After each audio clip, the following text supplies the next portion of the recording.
We should have sold tickets. I know. More than our attendance for a whole year. Yeah. Last 2 years.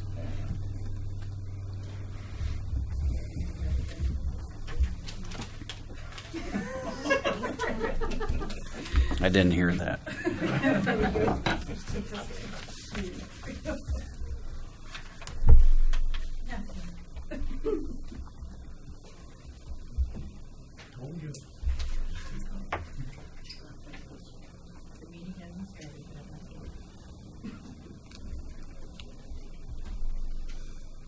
Ready?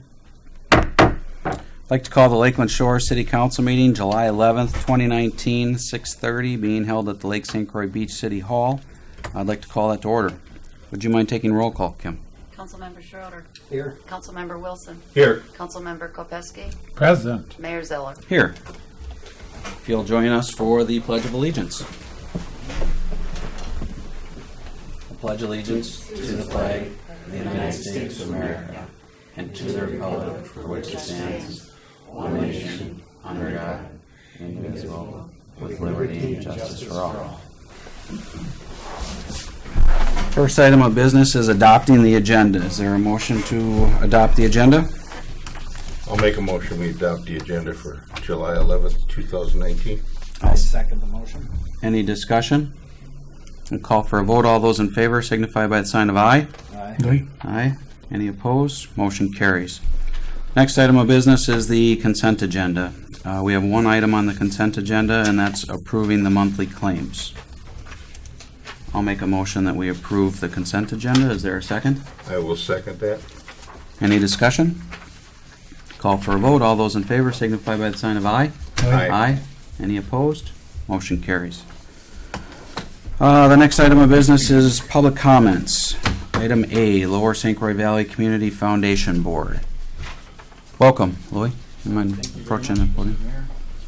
My name is Louis Jamboy. I live in Lakeland, but I'm here on behalf of the Lower St. Croix Valley Community Foundation.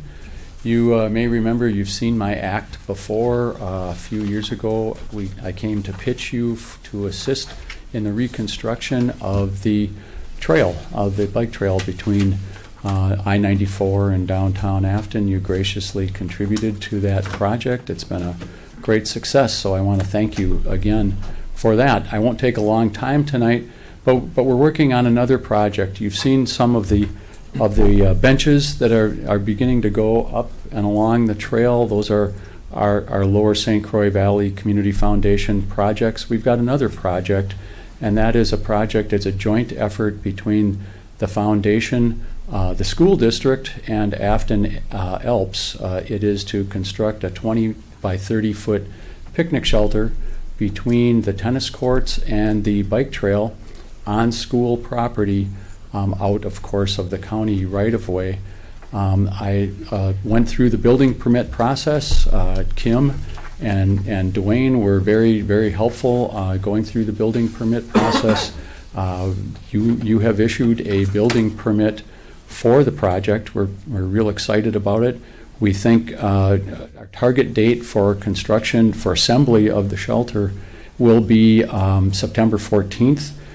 We've got an MOU signed, a memorandum of understanding signed with the school district. They're on board. We've got the money, of course, pulled together through the foundation. We have ordered the materials for the shelter. We still need a concrete contractor, so we still have that to get done. But we expect to be able to install this shelter in the early part of September. What I'm here asking for is a waiver of your building permit fee. The fee was $761.05. It's not a huge amount of money, but the entire project is a philanthropic project that we've put together with donations from people, including Afton Alps and the donors to the Lower St. Croix Valley Community Foundation.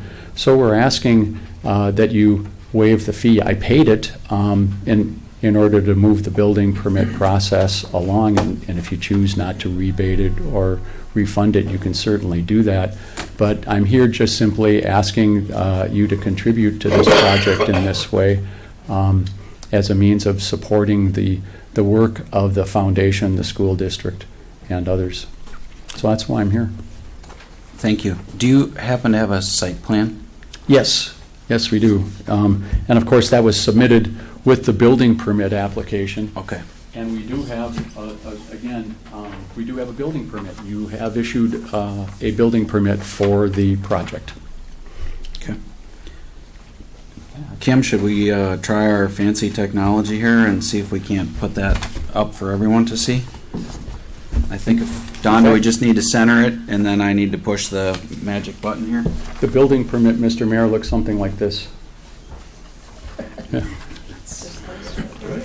And Louis, what was the amount of the building permit fee? $761.05. It was, yes, $761.05. So I'll kind of lead the discussion here for a second. I'm open to that concept. Our challenge is that we have to pay the inspector. Right.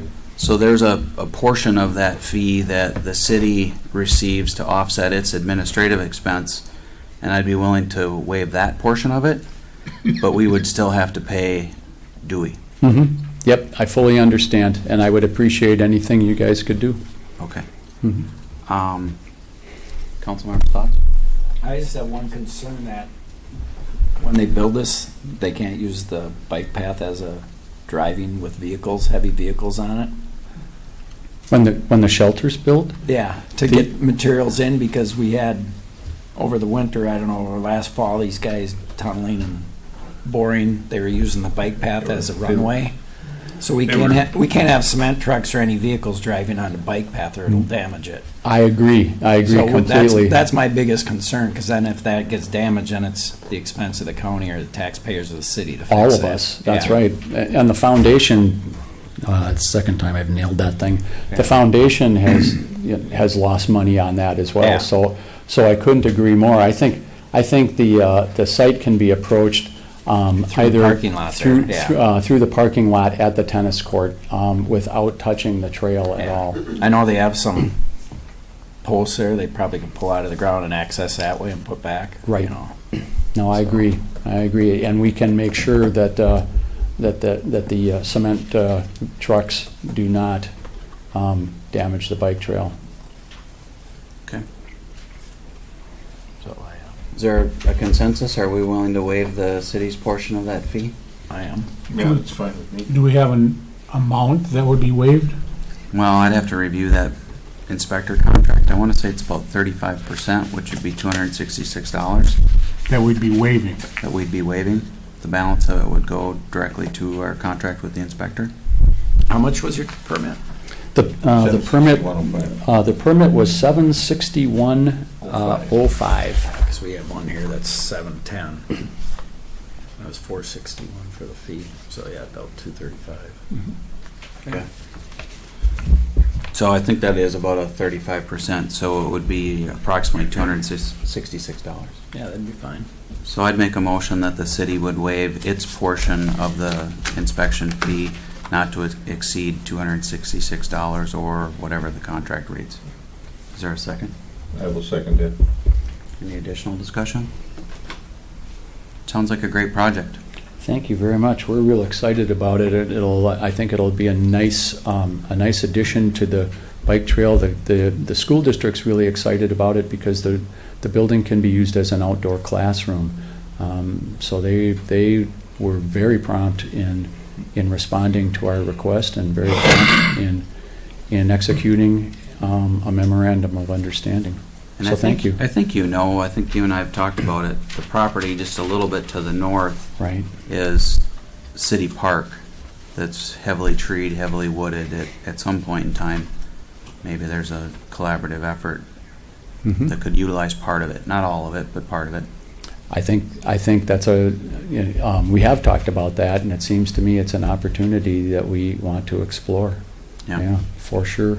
Great. So I've written you a check. Do you want me to void that check and write a new No, I think check? we'll review the contract and we'll refund it to you. Sounds great. Is that okay, Kim? So I'll call for a vote. All those in favor? Aye. Any opposed? Motion carries. Thank you very, very much. Thank you. We'll move on to unfinished and new business. First item is consideration of the 2019 street project bid. I spoke briefly with Councilmember Bischoff, who's our street commissioner, road commissioner. He had two questions that he would like to clarify with the engineer. I wasn't able to connect with John, and John's has a family vacation, so he's not available for us this evening. But John just wanted to confirm that there will be a similar amount of gravel on the side of the road that's there now, because there's a fair amount of pedestrian parking that happens along the side of that road. So he thought maybe there was a misunderstanding between he and the engineer that we were wanting more shoulder than what's there, and John's feeling like we just need what's there now. So he'll clarify that with John. And then the other item that he wanted to just clarify is what we should anticipate for expanding the life of this road, because it's a little bit different process than the mill overlay that they did 2 years ago. But it sounded to me like it was at least 15 years of life extension. And then you'll notice that the engineer's comments, this is $5,304 over what he had estimated. When he estimated the cost, that was in excess of a year ago, so we have seen pricing increasing. We do have more than enough money in our budget to cover this. I personally feel like we need to move forward with it. Council comments? This was tied together with Lakeland's project, wasn't it? Or No, I think it was actually St. Mary's St. Mary's St. Point, Mary's, but they've tabled their project. this So is we the did same. not necessarily get the unit pricing that we'd hoped we'd get, and that was a factor as well. Mr. Mayor, if I can just make a suggestion for the folks out in the audience, what we're dealing with is 4th Street South, goes north and south by the school.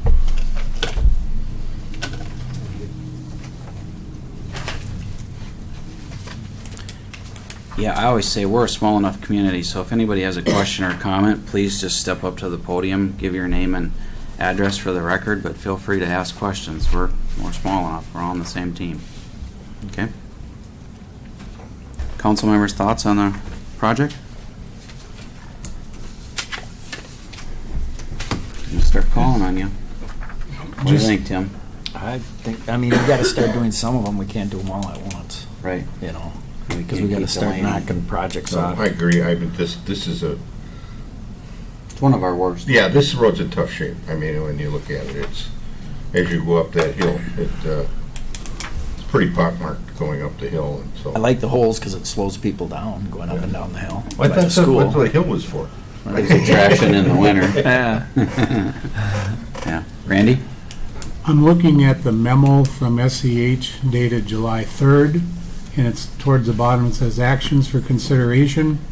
Number 1, award a contract, so I think we're going down there, but 1A kind of gets me a little bit. Option, I know. the bid price includes crosswalk using paint, some communities, blah, blah, blah. So do we have to choose one of those two options then? Well, my understanding included in the base bid is standard paint.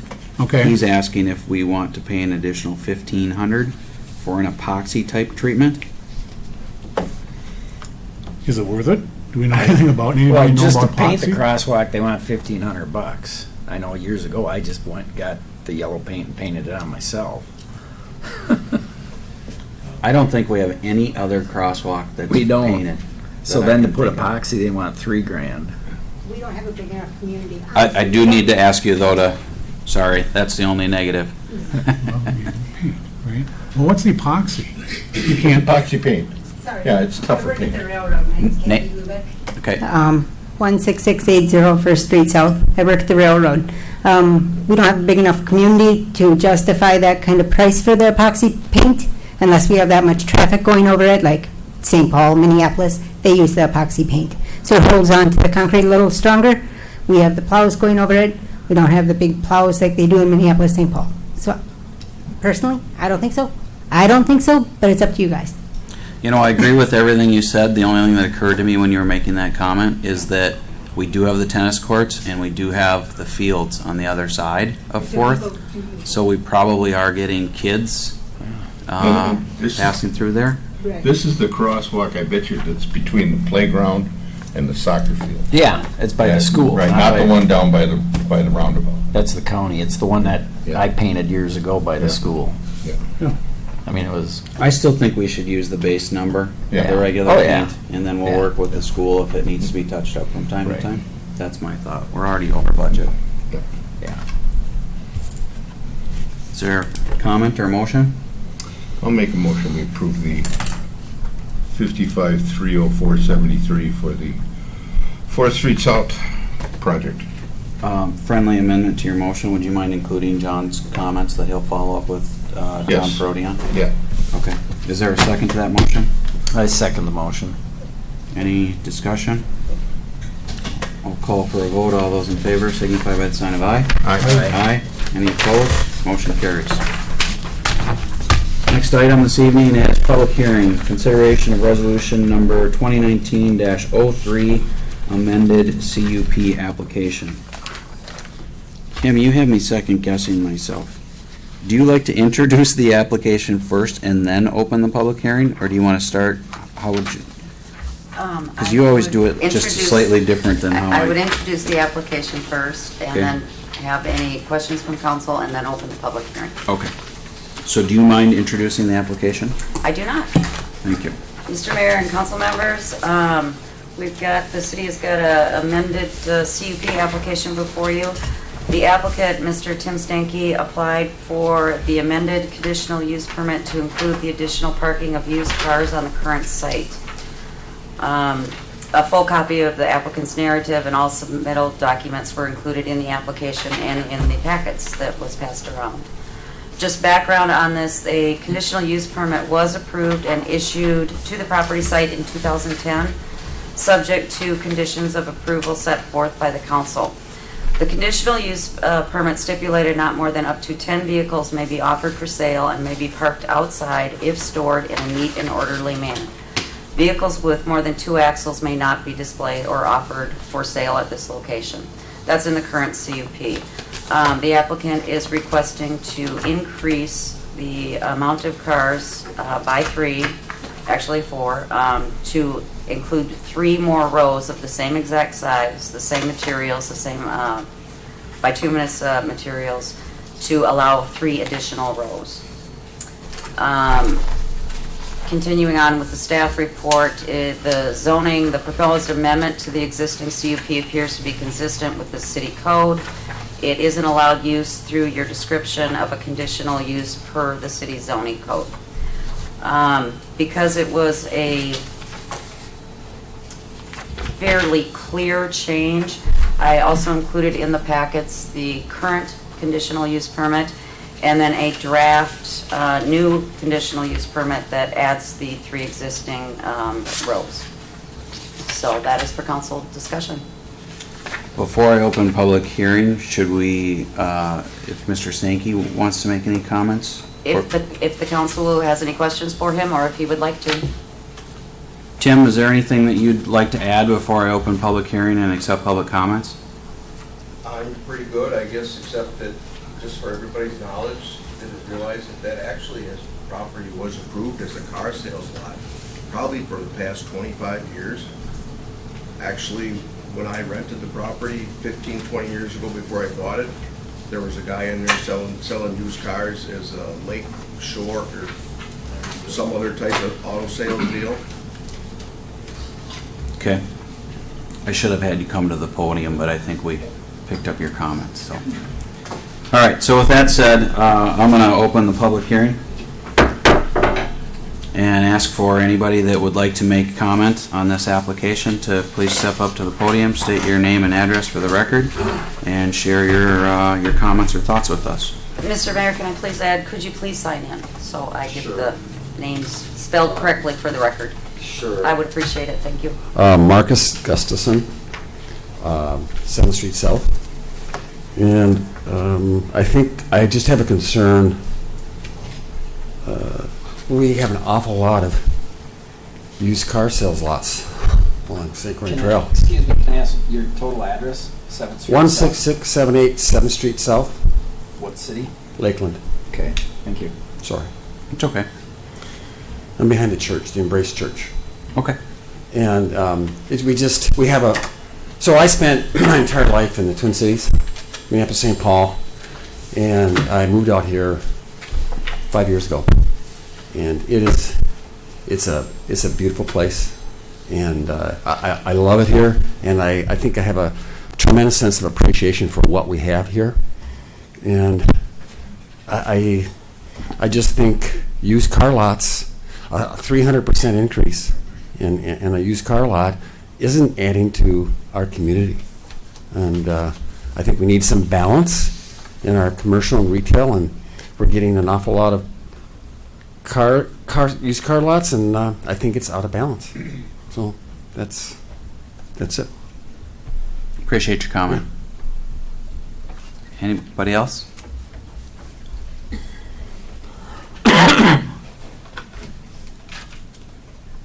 Pam Ruprecht, 737 Quinton Avenue, South Lakeland. And I have a question. So what's the total number of cars that are allowed now? 10. And so we go up to 30, 40. Well, I want to three more question that rows. of the applicant, because you've got to have drive aisle, you've got to have room to maneuver, so I'm questioning whether or not you could really get even 30 cars in there, but that is a question I'll have for the applicant. Okay. And then, Tim, sorry. Tim, do you mind just answering that one quick as soon as she's done? Well, But I got to have you go to the podium. Thank you. I'll sign in on this. All right, thanks. I agree with the comment, and I was looking at probably 36, at least a row or less, 34. Total number of cars? Total number of cars, yes. Okay. Because you're correct, you can't drive on the grass and drive around, so you've got to have some sort of thoroughfare, walkways, Right. some type of activity to support. Okay. All right. Maybe grab a chair that's close. I think we'll just have you. Thank you. So my question is then, how do you monitor that? So somebody actually gonna count how many cars, because I've seen other car dealerships that have come in on St. Croix Trail and they've gone above their limit, and it doesn't seem like there's any, for lack of a better word, policing of that. And what are the consequences then if they don't follow those guidelines for what's the maximum allowed amount of cars? And then I just wanted to add on to Mr. Gustafson's comments that I also agree. I just think all the used car lots that are going in on St. Croix Trail, the aesthetics of it is not very pleasing coming into a community on the river. So let me give you an honest answer to your question. There's nobody that we do not have a code enforcement person. We are complaint driven. So if an infraction was noticed, a written complaint, signed written complaint would need to be submitted to our clerk, and she would act as our code enforcement, which effectively means a letter goes out indicating that you're not in compliance. If it's not brought into compliance, then the council has to consider whether or not they want to pursue legal action. then I'll follow up with a question. Are you as a council willing to take legal action with the cost involved to enforce that?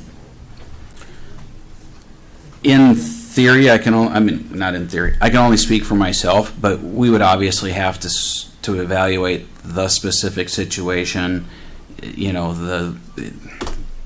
It's difficult to answer, but I would argue that if it were merited, absolutely. But we do have very limited reserves, so we have to be very careful with how we spend those, and getting into a legal match has never been inexpensive from my experience. So, would you like to comment, sir? Oh, okay. Teresa Rondo, 16590 First Street South. I have two questions. Currently, where he has the cars parked is just gravel. Is he going to blacktop that whole section of grass, or just the first half that's lined there. The section that's where the cars are parked now is an asphalt regrind. Oh, okay. But we are requiring that the additional area would be a new bituminous surface. So it'll all be black. And then, is there any plan for fencing to maybe be along First Street South as well as the back of the lot? Because that butts right up to a house right there. Not at this time. It's not part of the application as submitted. So there would be no fencing to, I'm not saying there wouldn't be. I'm just saying like it's a not part of the visual- application. a visual block. Right. I just giving you honest answers.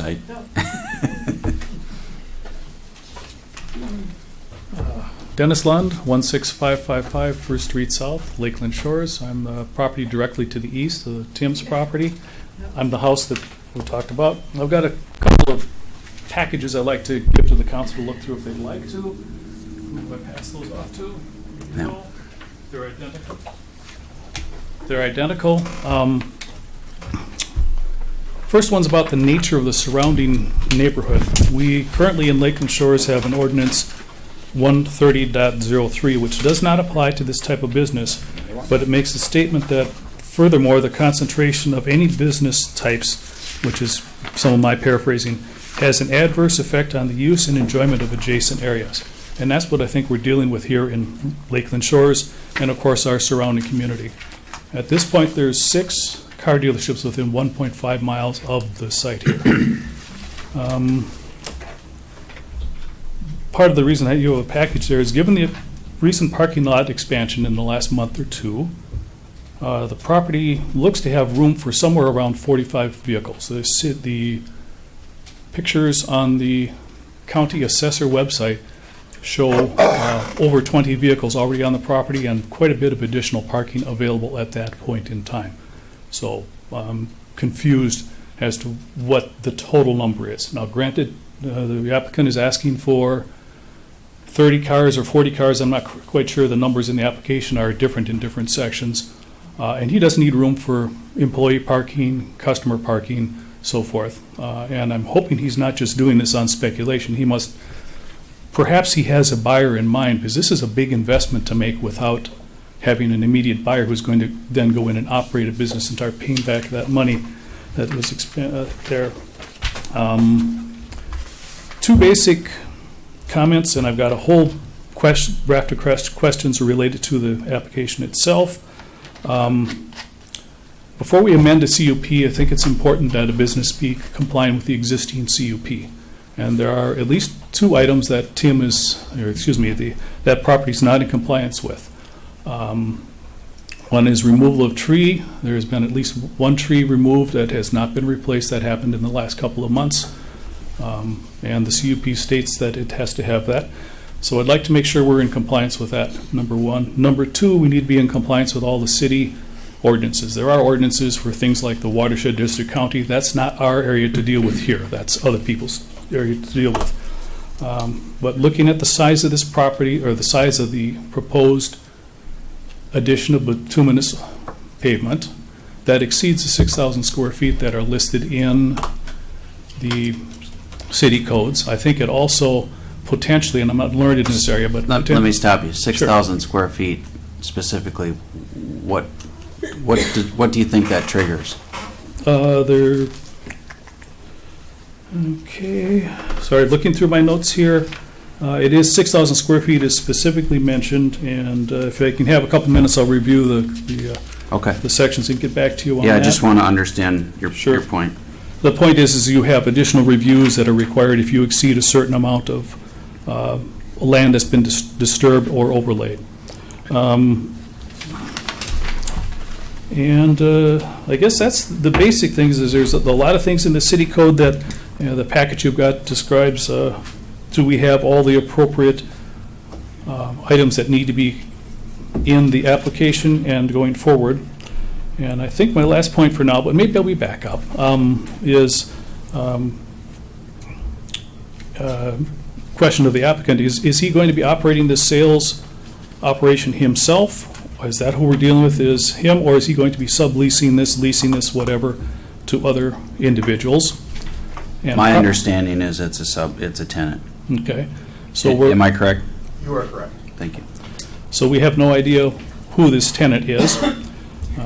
They're licensed by the state. They have to be. Am I correct about that? You are correct. Okay. And there are a number of businesses operate out of this property and the one next to it, and the permit request again treats this property and the one immediately south of it, some cases as together in the permit, some cases there's only one of the properties mentioned, and I'm not sure which is which or if they're both combined for all the purposes of this application. I think one thing that complicates this particular application, there's two separate parcels owned by the same individual. Right. So that does complicate the application just a little bit. Right, the one is effectively landlocked by the county road, so yeah, he has to figure out how to deal with that, and he's got a driveway there already that takes care of that pretty well. Right. And I do have to compliment Tim. There was a problem with this a year or so ago. Mentioned it to him. He took care of the problem within a week, so he's been very cooperative that way.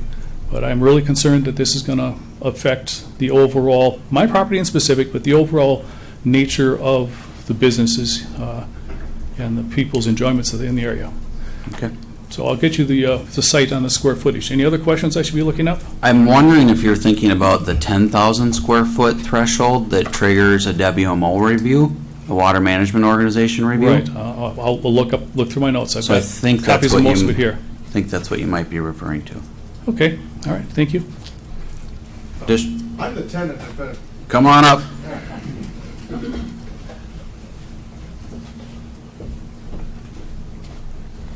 Welcome. Your name for the record? Joe Sherbanenko. I live at 16280 18th Street South in... You better sign in with that one because we'll spell it wrong. Yeah, that's going to will me to do that. I live at 16280 18th Street South in Lake St. Croix Beach here, and I operate businesses at 145 St. Croix Trail South and 157 St. Croix Trail North. Just in case anyone has any questions. What are those businesses? Yeah. It's for... they're both Shores Auto. One is your repair portion of it, and one is your sales portion? Correct. Okay. We do have the condition... Is that back in the Barnes garage? Yes, we work right alongside of Barnes. So behind Shiners? So. Okay. All right. Glad you're here for comments or questions. Other comments? Thoughts? Come on up.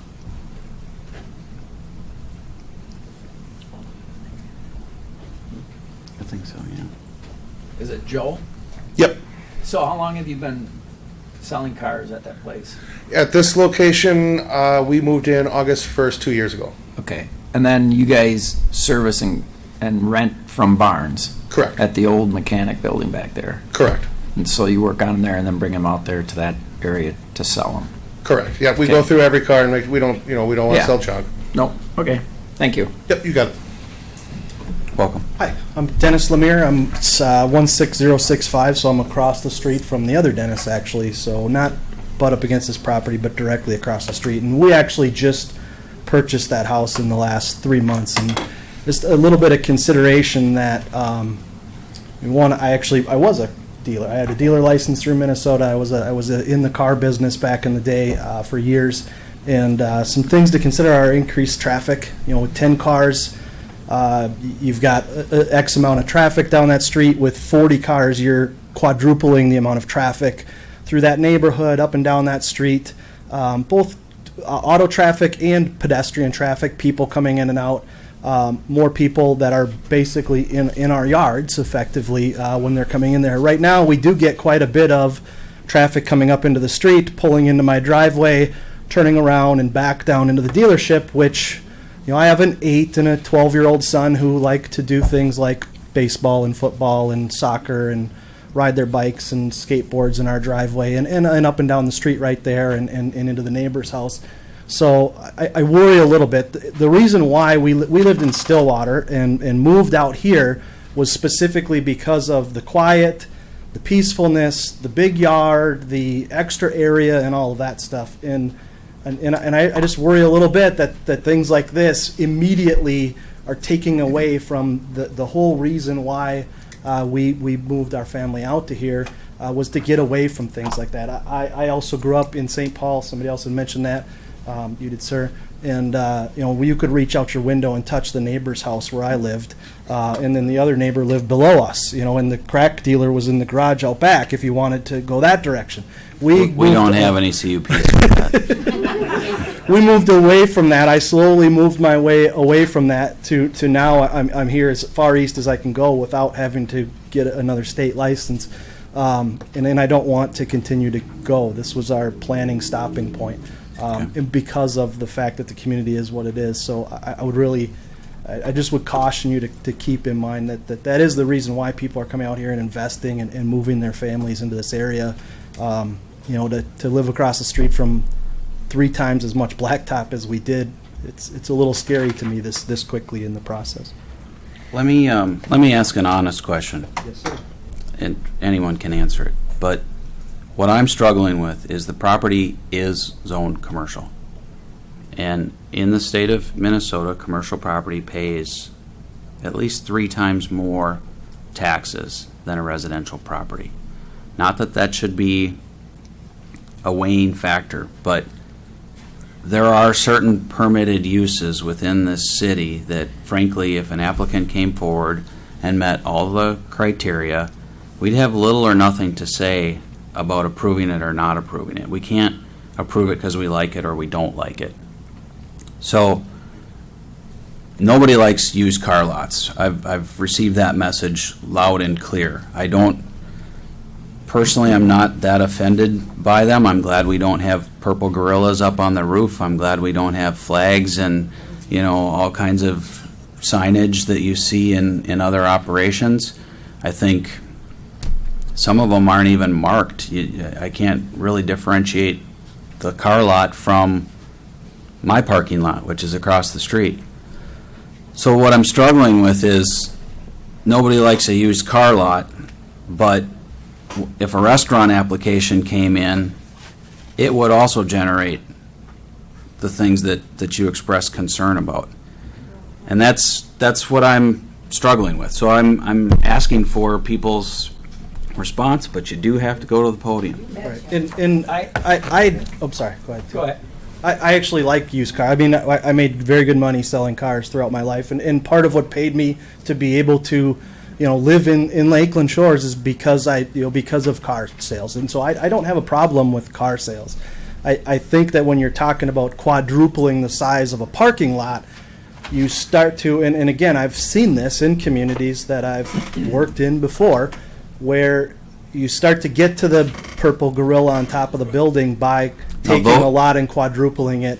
And I mean that. So that's helpful because those are things that we can control. So specific to this application, you mentioned traffic, but specific to this application and this type of use, what would your primary concerns be? I mean, traffic, I understand that we've got a limited amount of control over how much traffic is generated. Correct.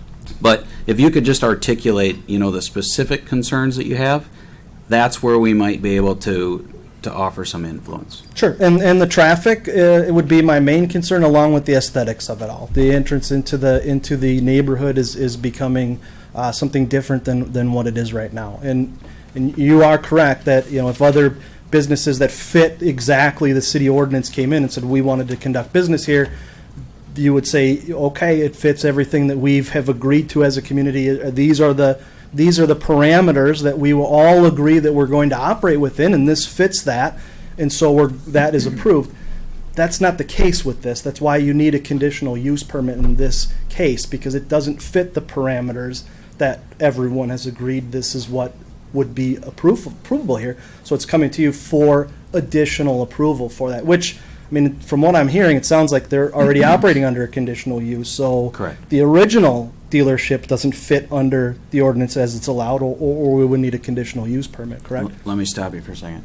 I believe all the businesses operate under a conditional use permit. Correct. Yeah. Okay. Yeah. So again, that's the traffic, the aesthetics of the neighborhood, lowering property values, frankly, would all worry me. Security, all of those things would be something that I would be concerned about living that close to this. And again, I don't know you guys at all at this point. We haven't had a chance to meet. I've lived here for all of 3 months, most of it spent trying to move into the house. So I have no problem with these guys as they operate now. I have no positive or negative to say about the business in general. Just, it worries me that you're going to expand it to this extent. Okay. In this case. Thanks, those comments help. Sir, what was how do you spell your last name, sir? Lemire, L-E-M-I-R. I did Okay. Kathy Lubeck again. I'll write it down in a minute. First Street South. And my problem is the speed that they test drive at, because I'm sorry, people do test drive cars. When you go and drive a car, you do want to see if it has brakes. You do want to see if it can go. You do want to see if it can stop. Okay? And wear and tear on our streets, because that is a concern. We do have increased traffic. That is a concern. You want me to list these? Okay. People don't go test drive a restaurant. So you said there's a difference. I moved in, Shiner's was still there. Okay, so I moved in knowing that there was a restaurant there. That did not offend me. The restaurant and bar/bar. That was not an offensive, because people don't drive out of Shiner's and drive around the neighborhood and scope out the neighborhood. That's another reason that people test drive. I lived in St. Paul for 12 years. And people drove through the neighborhood, scoping out the neighborhood when they test drove cars also. That was one of those things. And it is a safety concern when people are driving through your neighborhood and you don't know them. It's random cars. You do sort of watch your neighbors, you know the cars that are supposed to be in the neighborhood, And you watch out for other people in your neighborhood, the kids, the adults, the elderly, whatever, So you do want to know who's supposed to be there or not, One thing I did look up that I'm concerned about is the size lot that you want is, I don't know if it's above the 20% rule that I found online. There's a 20% if your lot is bigger than, one sec, it is, where is it? It's under the watershed thing. If your lot is bigger than a certain amount. I think 20% applies to residential. It's a different standard for commercial. Oh, is it? I thought it was any, it was impermeable. Is it 60%? Do you recall the percentage? I don't recall. But it was something that was checked against the application? Yes, it was. Okay. So Okay. we'll get you that answer, okay? Yeah, well, it's right here. I don't know, maybe it refers to either. Can you clarify 20% what?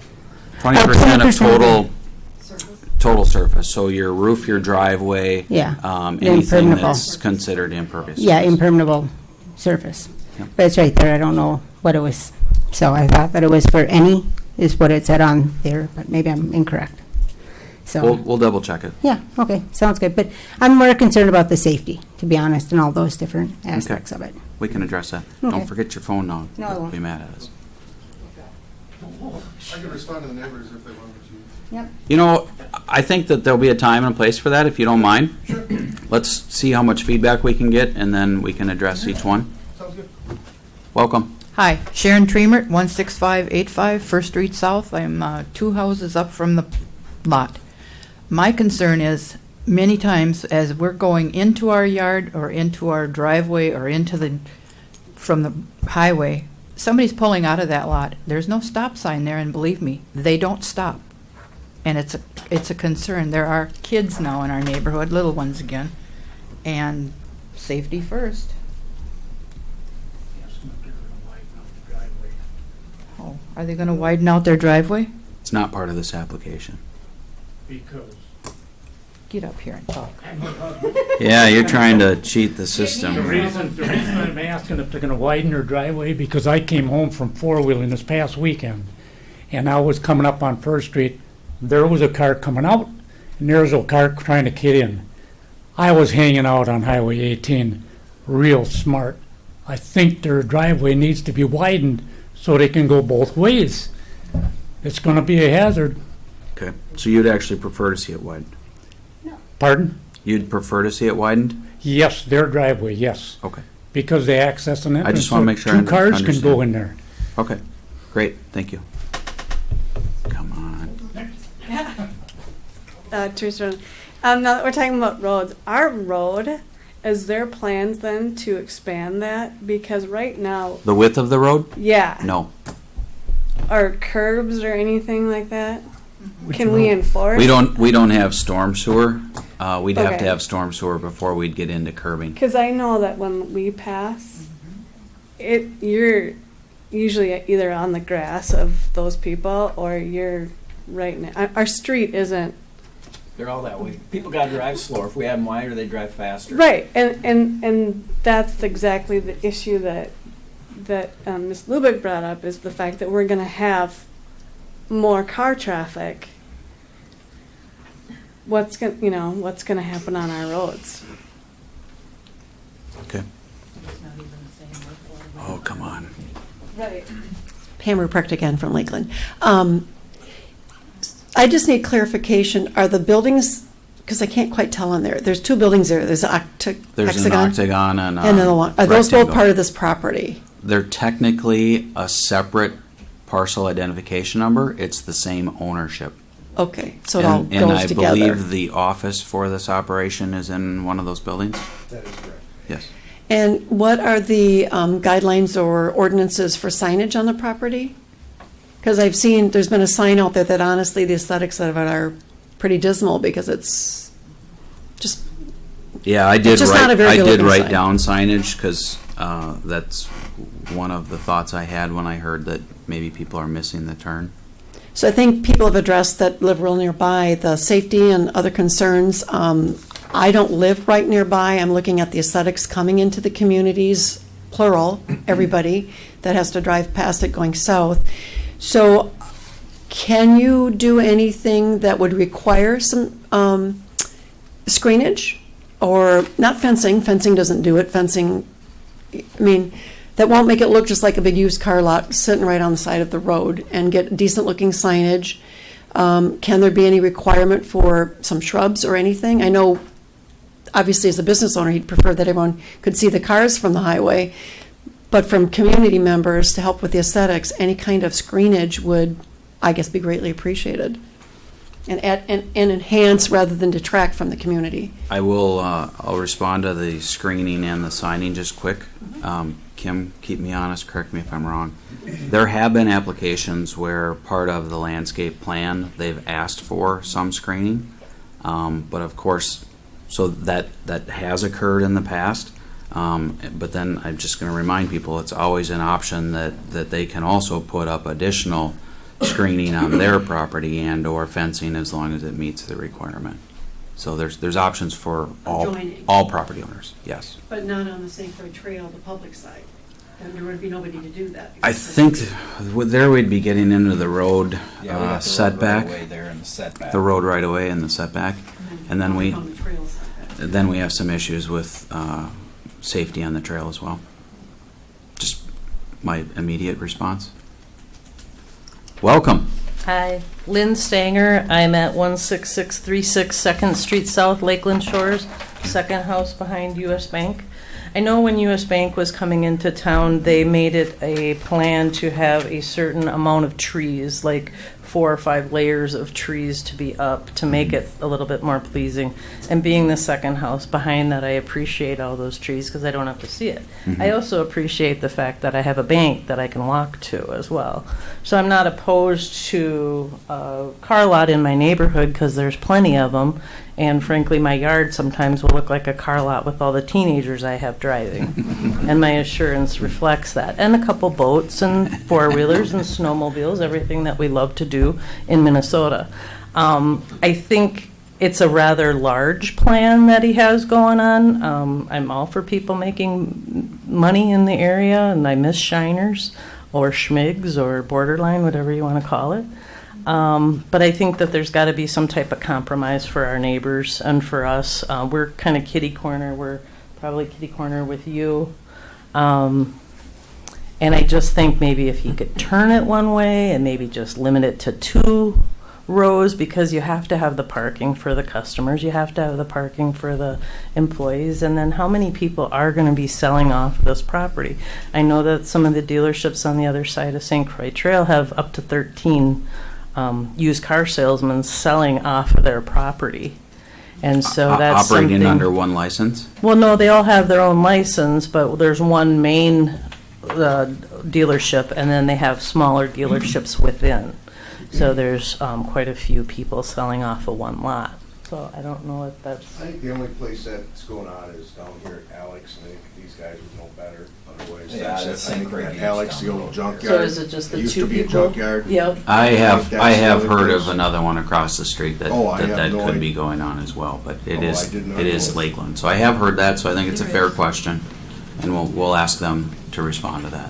And I just think those trees, whether it's, a fence and some trees, whatever, so that we can all exist here would be I lovely. guess I can add right now, probably. Gotta come on up, Tim. Come on up. The one last thing that I wanted to mention is just the other day I was driving down St. Croix Trail, and I really do enjoy the green space. I work with homeless people in the Midway area, and it's just a totally different feeling when I get home, and I like being home. Thank you. Tim, do you mind responding? The way the state license rules read is with the separate entrance and exit for a dealership, the property doesn't support multiple dealerships. Is to answer the one question.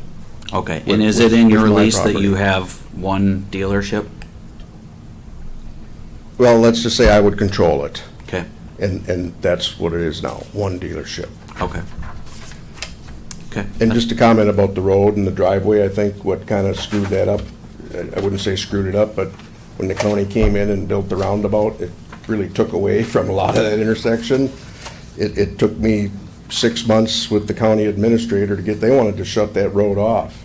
If anybody doesn't remember that, what really wanted to happen there is they wanted to block that road completely off, so then even residents would have had to gone around and come in from the backside, and I pretty much prevented that. Because I said, what are you gonna do to my commercial property when you block off access from the main county road to it? Sure. But the turn alleys or whatever it is. I'm gonna- yep. They were gonna shut down First Street South. They were gonna shut it St. Croix down. Trail.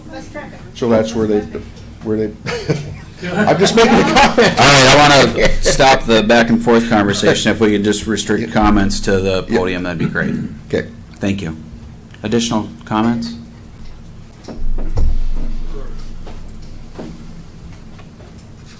Dennis Lund, the comment on the 6,000 square feet is in the stormwater ordinance. I think it's section 7, but I can't read my notes that well. Got holes in the paper. Says any project that creates or fully reconstructs 6,000 square feet or more of impervious surface, and this is beyond that 6,000 square feet. So I'm guessing the ordinance applies, but that's up to the council to figure that out. And then is the trigger or the remedy that the WMO reviews the application? Again, I'll leave that to somebody else. I'm just not that familiar If I with all could the see details. that You bet. ordinance? Thank you.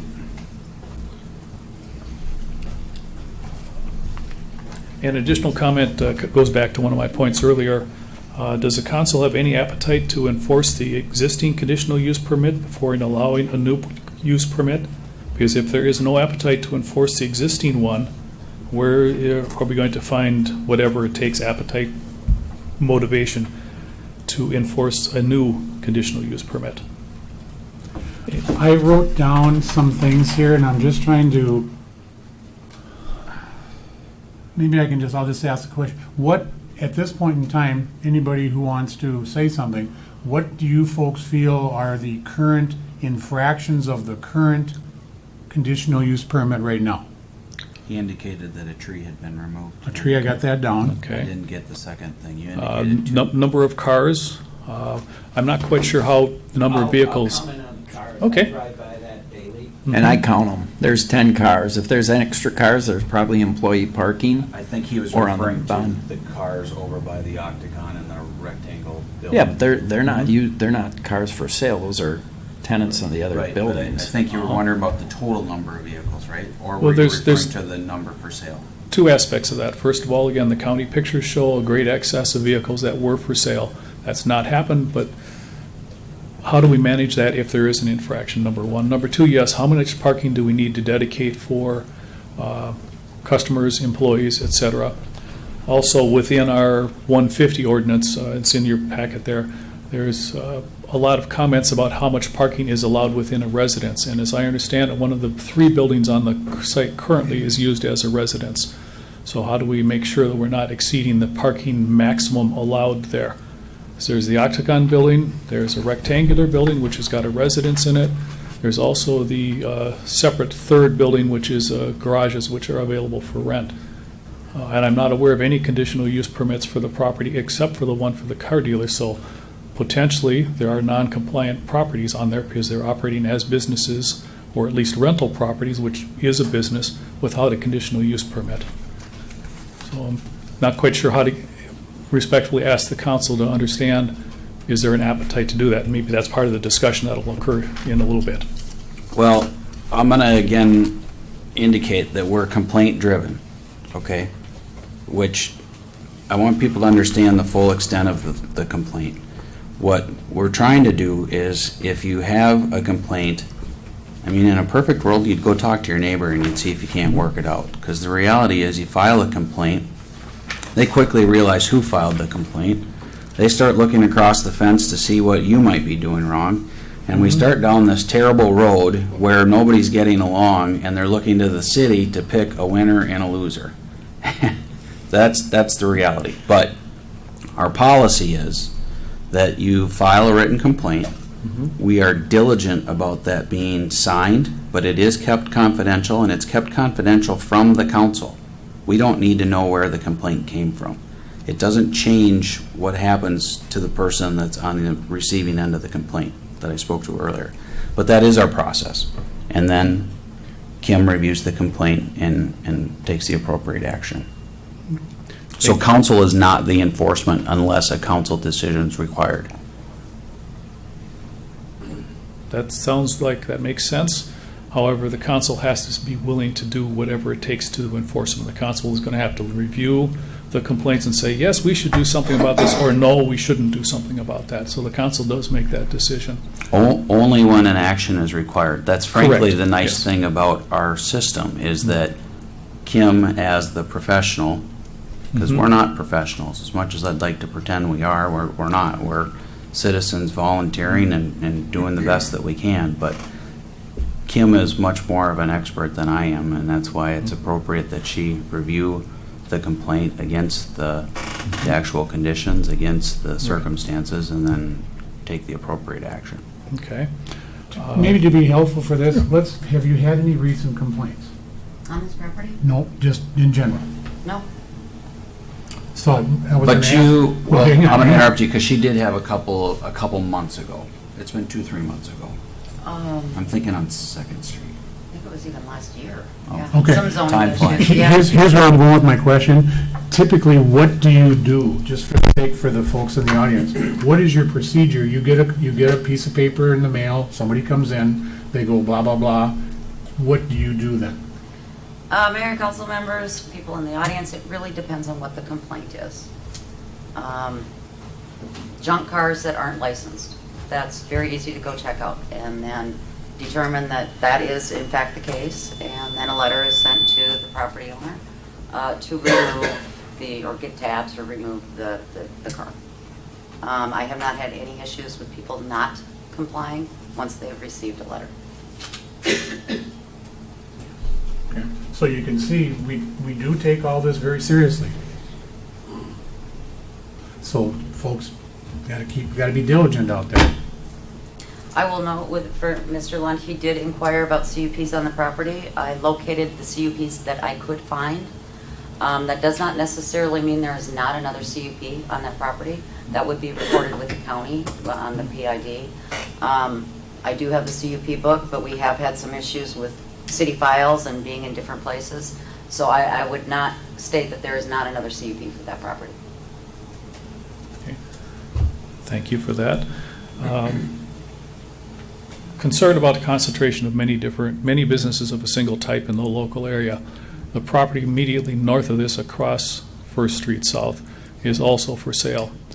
So projecting in the future, and I recognize that's a difficult thing to do, but if car dealership number 7 in the local area decides they want to buy those two properties and put double this amount of asphalt on there because the properties are roughly the same size.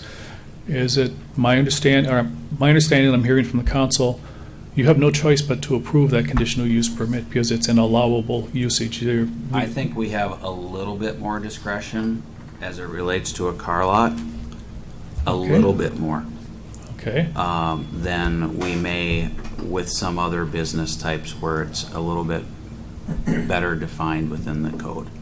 okay. So with that respect, is it within the council's power to deny this request for expansion, or is this something the council feels that you're compelled to do because of the way the laws are structured? I Am don't know expressing that, I clearly? don't know that, I understand your question. I think we have to have a little bit more council discussion before anyone could really answer that, Okay, because there's 4 voices. great. I We're look all for- equal. Look forward to the discussion. Thank you. Before you go. Sure.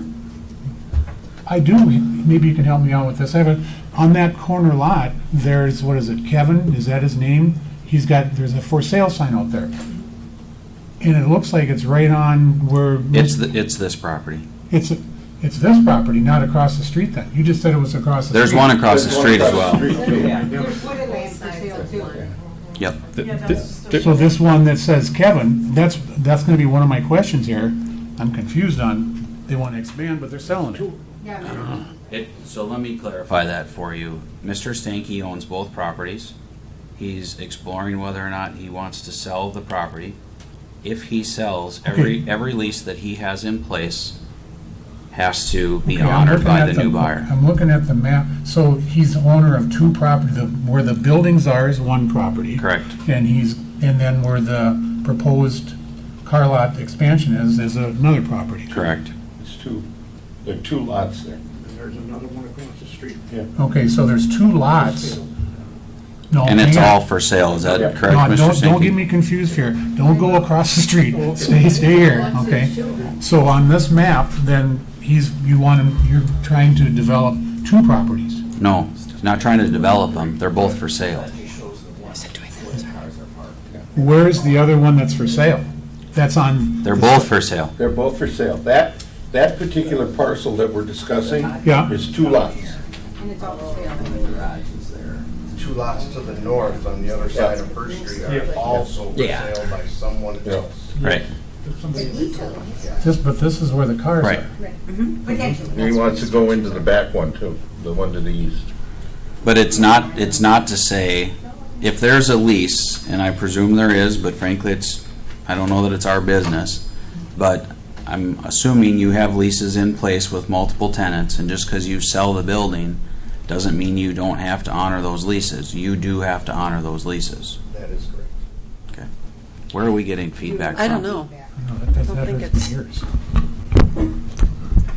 So my question was, if the property's for sale, you had indicated that, what was the aspect that somebody had asked, and you said you didn't clarify that it was on the lease, but that you would control it, but yet you have the property for sale, so the new owner would come in and maybe not enforce some of these issues that are being presented? Well, I If it's think a new that's fair. I mean, frankly, you can only enforce what's in your lease. Right. One owner might be more particular about how frequently they paint the building or mow the grass or, Right. anything of that nature. So really, the only control would be frankly the CUP that the city has Mhm. and whatever their lease is. But those Well, are it's- 2 separate issues. Right. A comment with respect to the leases is, yes, Tim has been a very good landlord to his neighbors. Next owner of the property may not be, and the next owner will be able to write whatever type of lease conditions the new property owner decides are appropriate. Within the parameters of their CUP. Correct, which would potentially change the way the situation is. Councilmember Kopesky, did you get the answers that you wanted from me? Yes, thank you. Okay, you're welcome. I do have one more question. Sure. Okay, car dealerships, they want all their new, old, whatever, all their cars to be sparkly and clean and pretty, right? I've driven by, I live on First Street, I've driven by, they want to wash their cars, I've seen them washing their cars. What does that do to our groundwater? Where does that water go into our groundwater, into our system? I mean, I watch my water because I have Lakeland Shores water, of course, but then I also have a well, but I use that just for watering my plants. But then we have water restrictions, of course. But do we want all that excess water? Because car dealerships do wash their cars more than I wash my car. I go through the car wash. But that's something to consider also, is our water. that they're wasting and running down our sewers, you know. So one extra car dealership, it's a lot more water. Yeah, would you mind coming up? Absolutely. Just restate your name for the record. Joe Sherbanetko. As for washing cars, before we had the second location, we were washing some cars outside. Otherwise, in the winter, we would go to an automatic car wash. All of our car washing is done at our second location now. Lakeland Shores, behind the old Shiners. Second, to our neighbors. I do apologize if people turn around in your driveway or drive down your street. If they are with us, we accompany every single test drive and do not let them go through the neighborhood. I understand used car lots are not the public's favorite thing. I'm a local. I live in St. Croix Beach. I don't put wacky arm flailing tube men out there. I try to keep it as unnoticeable as possible, as quiet as possible. I love this area myself. I'm not out here, with big billboards and balloons, and we do try to keep everything quiet. If people want to go test the cars, we make them get on the highway. I try to keep everything within our control, as little impact as possible to our surrounding people. Thank you. If they are with us, you don't allow them to be driving in the neighborhood and this and that. We do not let them, no, and we do not let cars go out for test drives without us accompanying them. Who's us? Myself or my representative, my sales guys, my manager. A dealership employee. A customer doesn't get to just go thrash the car. We accompany them and direct them where to go. I'm not going to go let them go 90 down First Street. It would be horrible. So I do think that that's a fair concern, that people would be test driving vehicles in the neighborhood. People try to. We always make them take a left when they try to leave instead of go right. Okay. It's a natural thing, whatever, just go right and slow through the neighborhood. We always tell them, no, we don't want to bring extra traffic in. I like that. Make them go to Lakeland. Well, we go out and we go north to 94 every time. Who else could they be with if they're not with you? If they My were sales guys. unescorted, some people, I'm not some the only dealerships employee. let them just take the car. He's saying they don't let them just take the car. They go with on the ride. Correct. Okay. So with 30 cars, you're going to have more staff there then? We're staffed pretty well between the two locations. So, no, we wouldn't need to add much from what we're already doing. Increase your capacity by Sir, 300%. sir, I've got to have you go up. So I didn't mean to get into it here, but I have to go. To me, there's a real safety issue here. This is a 300% increase. And you're worried about values? I will challenge you to try to look at the big picture. This is not the direction you want that compass to go. So set your aim a little bit higher. And maybe a little more modesty here. And there is a risk. And somebody's going to get hurt. I just want to ask you, and I'm sincere when I ask this. I'm not interested in a debate or who's smarter than the other person. I'm sincere when I ask this question. I was the mayor of Lakeland when we created the tax increment financing district to redo that center, the shopping center. Yeah. And they spent a considerable amount of money, Right. and they made it look 100 times better than it had for a long, long time. Right. I was extremely hopeful, and in fact, years later, when I was no longer the mayor, I represented it for a period of time. There's 10,000 cars a day driving down County Road 18, Yeah. which is enough of a trigger to, I would think, attract some businesses to the area. Yeah. They really have not had any luck in 8 to 10 years of attracting new, better businesses. Yeah. Now, I'm just stating Sure. a fact, okay? So I'd love to see some higher end, retail, if you will, and that's a very broad category. But we just haven't had that success. Right. So, I just want to think that through. Excellent point. But which is the greater evil? Are we that desperate? I have a question. Would you like to see a Starbucks there? Would everybody be okay with the Starbucks I put in could there? not afford that. And the traffic? My wife would The be down. traffic. I think we can do better. I would just hope. I'm just saying that. I had a business with 1,000 employees, and at every new orientation, I tell them, aim high so you hit your target. And that's all I'm doing is challenging us as a community. Oh, yeah. We've got such beautiful assets here. We're all here for that very reason. And we all concur, nothing personal, but a used car lot is not at the top of anybody's list. It's at the bottom of our list.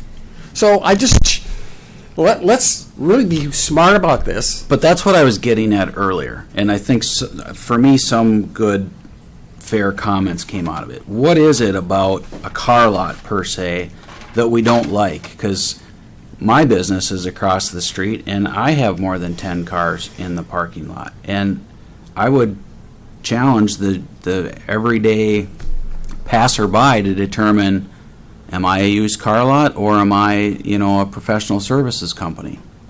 I mean, we're fairly fortunate that the car lots we have, I think there's one that is not in our city that, is testing the limits, but they're pretty low key. I mean, you're just not seeing all the things that you're not seeing the streamers, you're not seeing, the big bright lights. Yet. Well, but we can control that. Yeah. So I'm looking for that type of feedback on the things that we can control. If you're going to have the car lots, let's put up some recommendations or guidelines that that allows it to become part of our community and not an eyesore in our community. So that's really what I'm hoping the outcome is here tonight, that everybody in the room, the applicant, the business operator, the neighbors, that we can all hear each other's questions, concerns, and comments, and that we can find some common ground, and that we can be neighbors and wave to each other and say, hey, I hope it's going well for you today. I just think it's a big change. It's a big jump. I'm hearing the infrastructure really isn't up to it. I mean, the county wanted to close that street. That tells me a lot. So I do worry about this. The safety piece is important. I lost my 10-year-old brother was hit by a car. I think safety is a fair comment. Yeah, I do. Yeah. So I do. If we got to have the parking lot, let's make it look nice and let's make it a little bit smaller, a little more manageable. That's my comment about a Starbucks. If you have a Starbucks there, you're going to have 100 times the traffic than that car dealership will. The used car salesman going in and out of there. And you don't tell me those people aren't going to speed out to get to their work and buzz around. Starbucks wouldn't make any sense there. Or any other there. business. Nope. These 10 cars that sit there, they don't leave. They stay there. I counted the parking lot at the bank. It looks like they got over 28 to 30 parking spots. Yeah. And, you talk about... Pretty rare you see more than 10. But like coming in and out of the used parking lot there, that might be tight, but the county cut that off when they moved the road. I've been down here 24 years. Yeah. I volunteered to be our road and zoning commissioner for 12 years. And you talk about code compliant. I dealt with probably 6 Hatfield and McCoys confrontations in our community over those years, and that's why I stepped down, because it's not worth it. And most of those, I've dealt with Tim Stanky for 15 years. He's a role model. This is the type of business guy we want in this neighborhood. Shiners, everybody might have went there. I patronize that, but they're delinquent with a lot in property tax that they owe the city, $20,000, $30,000. And you look at that business sitting there right now. I think we should be careful. But yeah. But anyway. Your point is taken. Yeah. And, you talk about complaint and compliance stuff. It's driven by that. We don't want to hire somebody to go around and write tickets. We can walk through our neighborhood and see everybody has stuff, and we don't want to do that. I would like to address the complaint thing. I've been kind of waiting for an open moment. Come on up. That when we first did Tim this, Stanky. Tim Stanky. Illinois. Where are you a resident, Tim? Right here in Lake Saratoga Beach, in fact. I've been here for 25 years. I think it's helpful to know that you're in the area. So I'm a part of this community, too. Yeah. But back to the complaint part. When I first did this, I actually set up the second dealership myself, thinking I was going to do it. So nothing happened for a long time, and when we finally did this, if some people remember, I'm sure some people are gonna remember, we parked the cars on the grass. Yep. It didn't take 1 month and somebody complained and I got a letter and I complied to it. Yep. I listened to it. You called me and So- complained, though. Well. You it was skipped a like- step there. That's because we won't get into what I saw some other places, but, Right. but it was, I'm saying what's fair is fair, and I complied to it, so I can personally say that they follow through with their actions. And those then aren't to- fun phone calls to make or fun letters to send, but we do it. No, they're not. And then to the comment about the non-CUP, whatever, the residents, I have paperwork that building was permitted by the original owner, Dennis Erickson, for an apartment 30 years when that building was built. Hmm. And anybody that comes in to rent from me, I tell them they need to go to the community and go for a CUP. There's nothing going on there Shouldn't be. that is correct. So, you've been a good neighbor, you're gonna try to be a good neighbor going forward. That is correct. Okay. My wife will not let me sell the house and move over to Wisconsin to Packerland. Okay. So I'm still going to be a resident. Tim, I have a question. Why are you selling the land if you're wanting to expand the business? He's selling, I'm he's just selling potentially because selling the that's land. the point and- where I am in my life. It's got nothing to do with it. I'm moving forward just like I wasn't going to sell. It's not I don't his know, business, It's not it's his tenant's business. I have another business that occupies my time. Mm-hmm.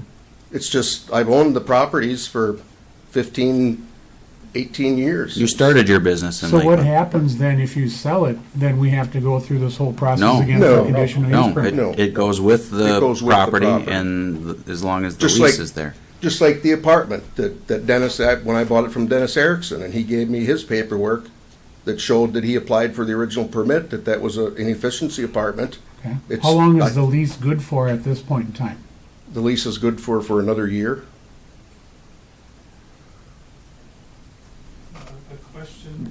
You need to go to the podium, sir. Can I get that in? Yep, absolutely. I was We can waiting. form a line if we need to. Yeah, I was gonna say, we could take a number. So, obviously, he's looking to expand the size of the property because it will increase the sale. So it's profit, that's what he's looking for. Right. And I understand you as a city, there's parts of you that wouldn't be averted to that because the bigger the business, the bigger the tax revenue. Is that a motivating In this- factor for your In this decision? particular case, it is not. The Okay. only taxes that this particular business would generate is sales tax. Okay. And then I have a question, looking at, again, a lot of the concerns. Safety's been addressed very, It's been Well- raised. I don't know that we've addressed it or resolved it, it's but been it's been raised, raised. which is good. I have another aesthetic question or suggestion. So when you're driving on St. Croix Trail, the ones that are across from where your business is aren't as noticeable because they're going perpendicular to the road. This one's really visible, as is the one to the northwest side, over by where Spots was, that one, the bonsai one. So that's real noticeable, because when they go horizontal, parallel to the road, you see all the cars. So could you take this, and could you make the rows go that way? Could they go parallel to First Street instead of going parallel to St. Croix Trail? So do we ask the bank to do the same thing then? Well, I'm talking, but the bank, it's And custom. the mall? Well, I mean, but the bank is there and it's done. You have the I ability now to affect change with something that's being increased. So I think you can't really compare it with something that's already there, because that should have been, addressed maybe before. And then I would think suggest- it's a question, and we can see if they're willing to answer it, but. Yeah, but and then- They are trying to, I presume, get as many Visible. frontage feet and visibility Right. as, that would be my, Right, so I mean, I'm just looking at it from an aesthetic, that would be a little aesthetically more pleasing, and again, as would greenage, I don't know if you can, I'll use the word mandate, I don't like that word, but No, I don't like if that that could be word part either. of the condition. yep. So, there. Okay. Additional comment? Dennis Lund, I'm still living in Lakeland Shores. Question for Tim, there's multiple entities in there somehow, I'm not sure what to call them. We've got renters. Tenants. Tenants, thank you, good term. We've got renters in the apartment type of unit, there's whoever is in the Octagon building, I'm not sure if that's Shores Auto only or if there's someone else in there. some of the garages are rented individually too, so it strikes me there's more than one lease in operation at this point in time. So my question to Tim is, how many leases are there and how long are they in force for at this point in time? Because we talked about one, I'm not sure if there's additional ones. I'll be candid with you, sir. I don't know that that's any of our business, so long as all of those businesses comply with our ordinances. I don't think it's fair to ask, because Okay. where do we stop? I mean, what Right. kind of revenue are you generating? Right, You know, yes. what kind of vacations do you take? You know, I mean, I think that's beyond our reasonable request. Okay, that's a fair point. If there are any other businesses operating on those properties, Tim says he encourages them to have a conditional use permit. And it's our understanding from a record search, which granted is not necessarily complete because of other records locations. How do we know what other conditional use permits are in place on this property so we can see how this one dovetails or does not play well with the other CUPs for the properties? I'm going to let Kim answer part of the question. I'm going to answer the second part of the question. I don't know that it's for us to determine if they're compatible or if they dovetail. If they're permitted uses and they're in compliance with our ordinance, we don't necessarily control what type of business is located next to another business. And I think maybe I misspoke on some parts of that. Not too concerned about the type of business, but what the terms are of the CUP for each of the CUPs or plural CUPs for each of the businesses. I could have a business that says you can't use more than 60% of the space for something on one lot, and have another CUP that says you can't use more than 60% of the space. Those would be in conflict with each other because we have no way of checking if they are or are not in conflict with each other. Kim, do you have a thought or comment on that? I think we're starting to head down a path that's off path, but do you have a comment? Mayor and council members, I don't believe that a CUP is required for every business that is leasing out of that spot. Okay. But we do have additional records that you weren't able to check, so you'll be able to do that, I'm assuming? Well, I do have the city's CUP book, and I did not locate one. The determining factor would be you would have to go down to the county, the property tax office, and any CUPs are required, it's part of the conditions of approval, that they are recorded with the PID. Okay. I'm going to save him a trip to the county because I highly doubt that these CUPs are being recorded at the county. Could be a fair choice, yeah. You're indicating it's a requirement of the CUP holder to go record it? Or is the city responsible for recording it? Well, when I first started helping you guys out, I did that with the variance and the right-of-way. You had indicated to me that it was the applicant's responsibility, so it's now a condition of approval in the resolution that the applicant does I think record for a it. variance, absolutely. But for a CUP, I guess I'm not familiar with that personally. Well, and this is the first one I've had since I've been here. Okay. And again, it was part of the conditions of approval that the applicant does record that at the county. There is a fee, and provide to the city the signed, recorded document back to the city. Okay. Thank So I don't you. know if you'll have success with that or not. I Okay. guess I'd be curious to hear the answer. If I can take a day off work sometime and go visit the county, sounds like a great time. There you go. That's all I have, unless, Councilman Schroeder, do you have anything else you're adding to that? No. Okay, great, thank you. Welcome back. One question for you. Yes. You said that you wouldn't be, or you would be adding new employees when you expanded your business, possibly. No, he indicated they were staffed. Oh, fully staffed? But yet you might be adding more cars to your dealership. Is that correct? Okay. Because in here they said that they would not be adding any new employees, period, And that's what he indicated. in here. Okay, sounds good. That's what I was confused Not about. at that location. Or that location, period. Okay. And online it says they have 2 employees. Okay, sounds good. That's what I was wondering. Okay. All right, if you don't mind, I'd like to just throw a few things out here that I heard that I thought were fair, okay? The car washes are not occurring on site anymore. Correct. The number of dealers operating on that lot or in that business are 1. Signage. I don't think you have the greatest signage. And That's fair. I mean, I think that it's nice in a way that it's not big and it's not bold, but I do wonder if it contributes to confusion when people are coming to your business. So, well, I mean, you or Tim, it's just a thought, because when I hear traffic, I think that's fair. You know, I don't want to do anything that's encouraging traffic through the neighborhoods that's unrelated to what's going on in the neighborhood. So I was wondering if maybe your sign was if your signage was different, or if it were at an angle, if it would eliminate some of the confusion that maybe your customers are experiencing as they're trying to find you. So it's just volunteering that as maybe that's a contributing factor. Fair point, I never even thought about it. Okay. If you want to do signage, you know, we do have signage. We have to get a permit for that, right? We got a policy. Kim can work on that, and don't get me wrong, I'm not encouraging some big, huge sign. I would prefer a smaller, effective sign, but maybe that's something you could explore if that is a solution, or if it's not part of the issue. Yeah, absolutely. Okay. Left turn only, too? I'm getting there. You're gonna have to go back to the podium.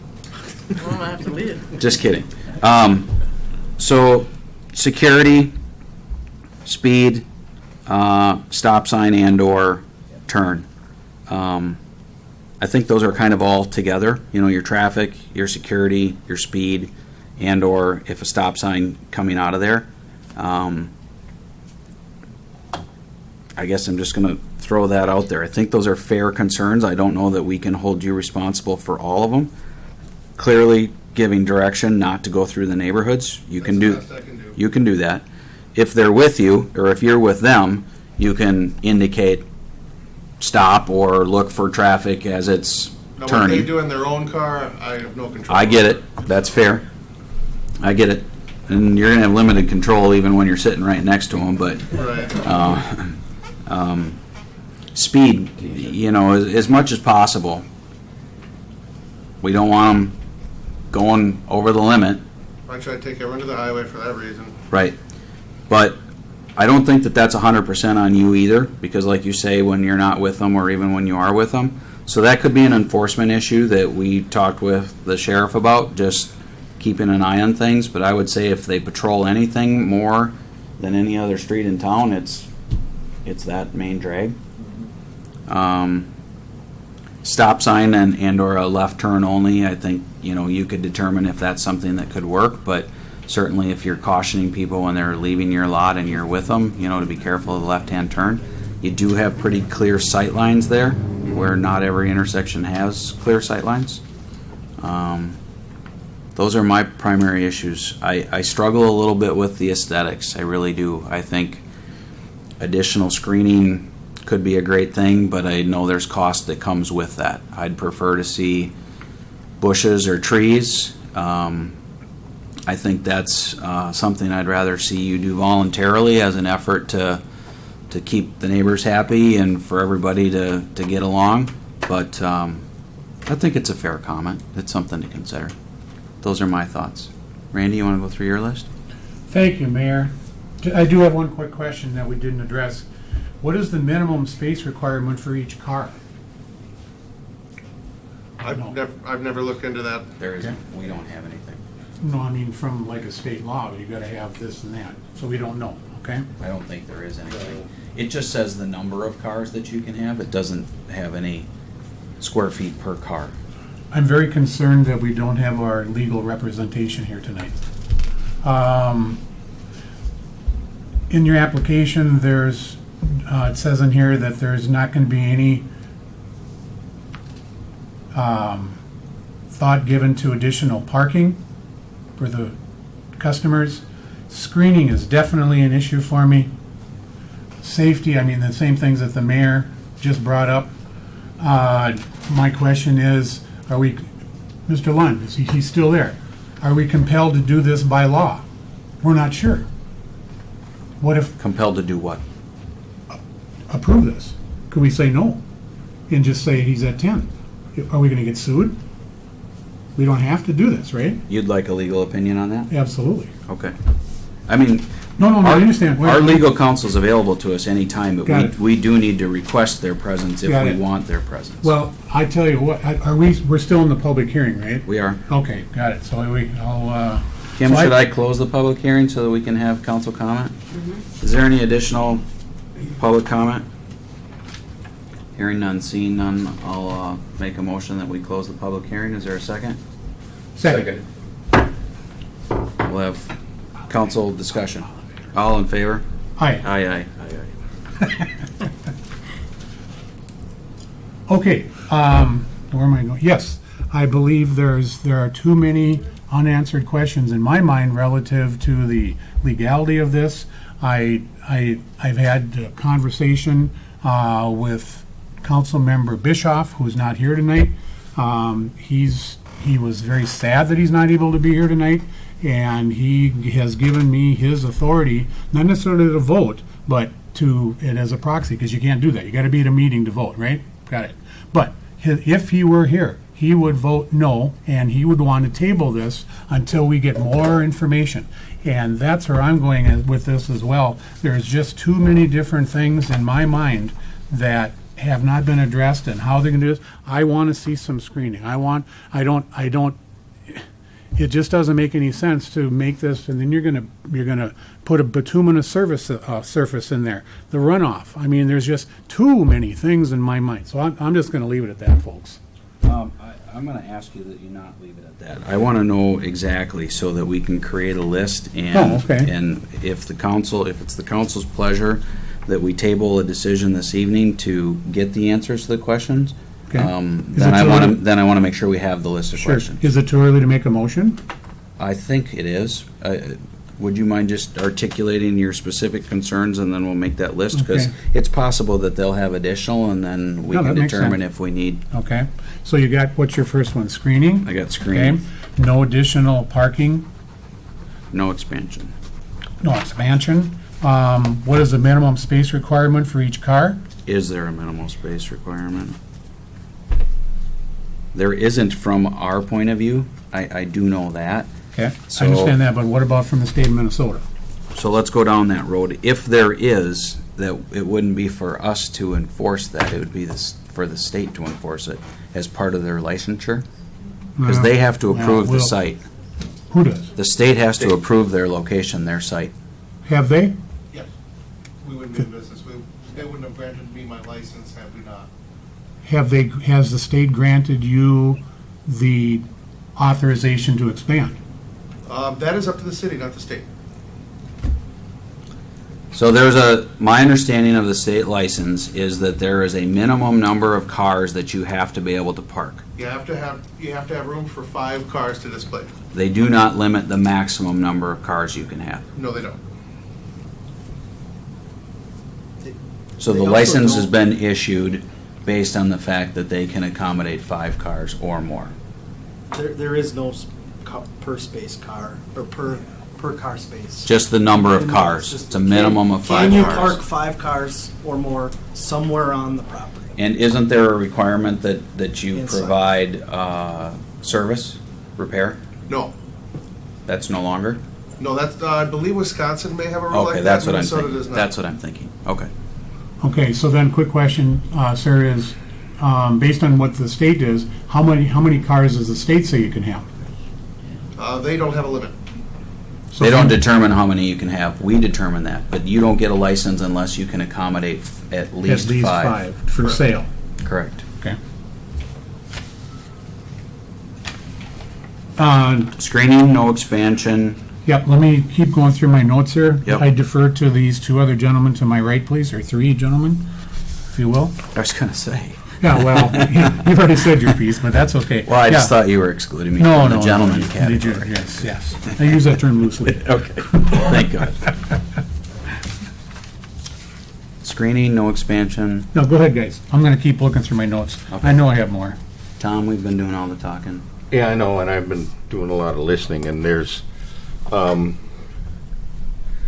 do not disagree with anything that's been said here as far as, the one thing I think that I think we've kind of came up with is that signage is not only an issue with the business, but it's a traffic issue for them.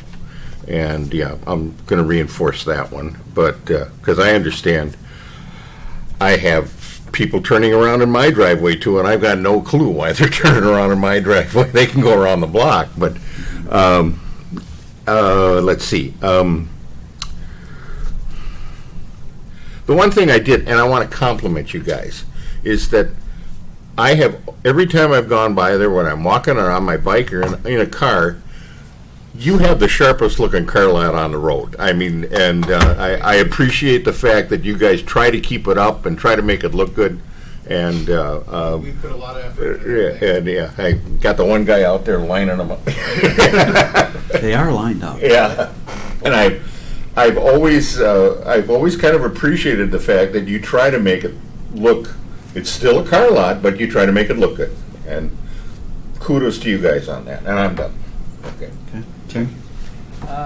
I do have a list of stuff I wrote down, and, you know, we're all here for the same reason. We all live in the community and want the best for our residents. One comment about, you know, people say we have too many car lots in the valley. Well, we're Lakeland Shores, we're not Lakeland. This car lot was one of the first ones here, or his CUP for that lot. I did in the last week, my son and I, we did drive around. We went back across the street at Lakeland, and you look at some of them, there's one in there where they get to run, I don't know, it's not a car lot. It's just, it looked junky. And that's not what we have here. And then we drive by here, and like I said, I drive by them, they're in line, they keep it mowed. And like I've said before, I've dealt with Tim for 15 years, and anything, and whenever I've had anything, he calls me back within 10 to 15 minutes. And if I have any issue with anything, he takes care of it. And I know we had, with the fire board, we had a fire inspection that was probably, 7-8 years ago, and we've been trying to do that routinely, where the one of the city fire department personnel goes through and makes it code compliant for the fire department. And Tim accommodates us, makes us get into the lets us get in the building. So I like that aspect, and like I said before, he's a good tenant or a landlord we want in this community. One of the other things is, you know, we talk about the volume of cars. I live on a corner on a dead-end street. We have a cul-de-sac that goes down there. Tons of people drive down there thinking they can get to the river. There's a big dead-end sign right at the corner, but no, they go down the circle and they come back looking for the river. We can't control cars. You know, we try to, but we can't. Screening, that could be something we could talk about, like these guys have said. You know, what type of business do we want there? You know, do we want, you know, I look at this as being a low-volume business. We can't dictate what goes there. We might get something we don't want, you know, on the other properties. And you know, like I said, like Tom said, we drive by and we look at that, and it looks nice. And these guys also rent another building in our town that pays property tax. And these businesses pay, like Brian said, 3 to 4 times the amount of property tax. So that helps burden the rest of us. Other than that, you know, I have 3 teenage kids. We've walked down there and looked at the cars. And so I don't want to go there. And, you know, I mean, our house, we got 4 vehicles in there, and we're looking at getting a 5th, you know. It's kind of big. Everybody else has stuff sitting around, and, you know, I guess You I two just should talk. Yeah, no, I don't want to go talk to those guys.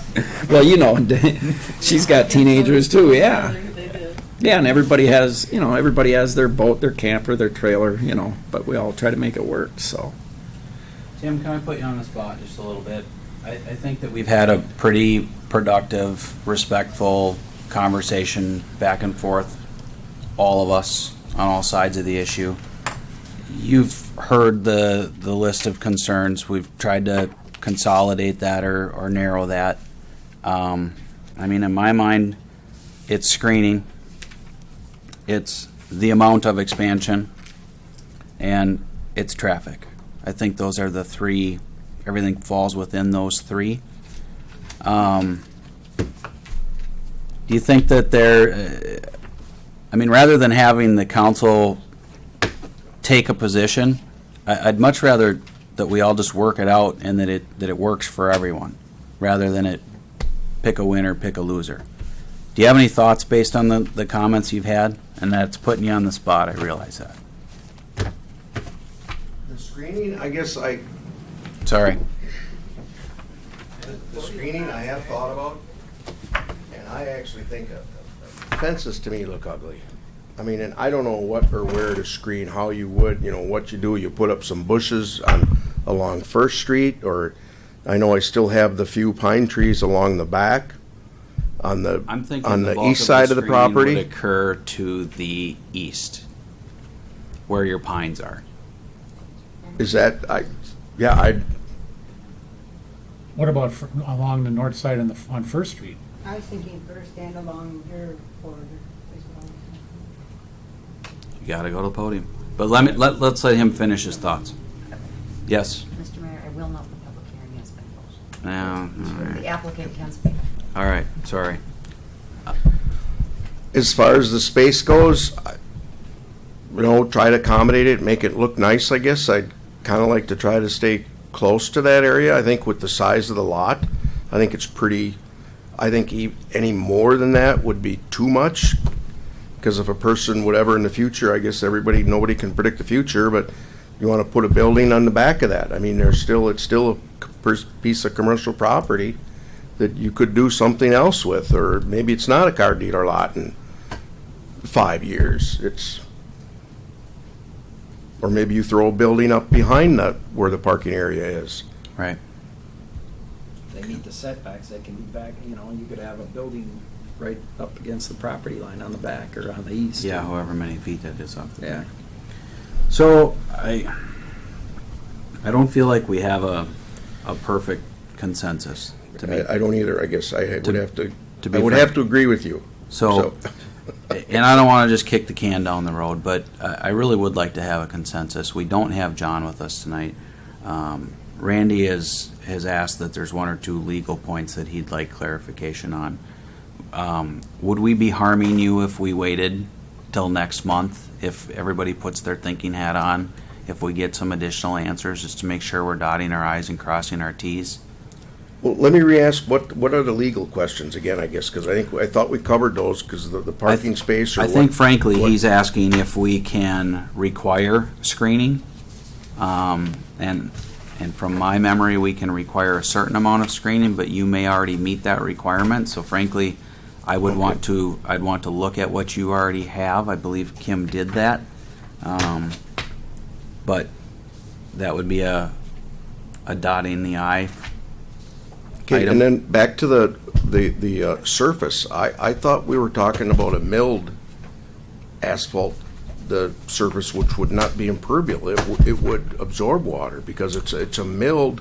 No, gravel, Or gravel it's not- and/or regrind is considered impervious. It is Yes, considered impervious. Absolutely, gravel is as well. I did not think it was. Okay. Because when it compacts, I mean, obviously gravel does absorb some water, but it has to do with how quickly it absorbs it. So in a rainfall, it's running off. It's later absorbing, if that makes sense. Okay. We're really testing the limits of my Engineering level. degree? Huh? Engineering degree? Yeah, my accounting degree. Mr. Mayor, if I can throw some more points at you here. Yep.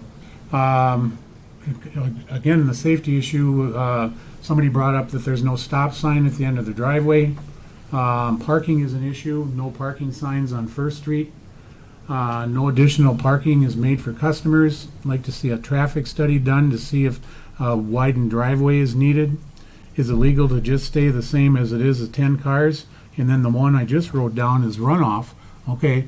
And you guys probably got great service techs and things like that, but I don't make a lot of money. My wife is here, she makes a lot more than I do, but we drive old vehicles, and I got stuff all over my driveway. So I'm very concerned about the amount of goo that's gonna come from the cars and go into this and run off into the streets because we don't have any sewer and gutters. Did you get those? I'm not sure how to categorize that last one, to be honest with you. I got all of them except for I'm at a loss for how to capture your last comment. I mean, we don't. It's a pollution issue.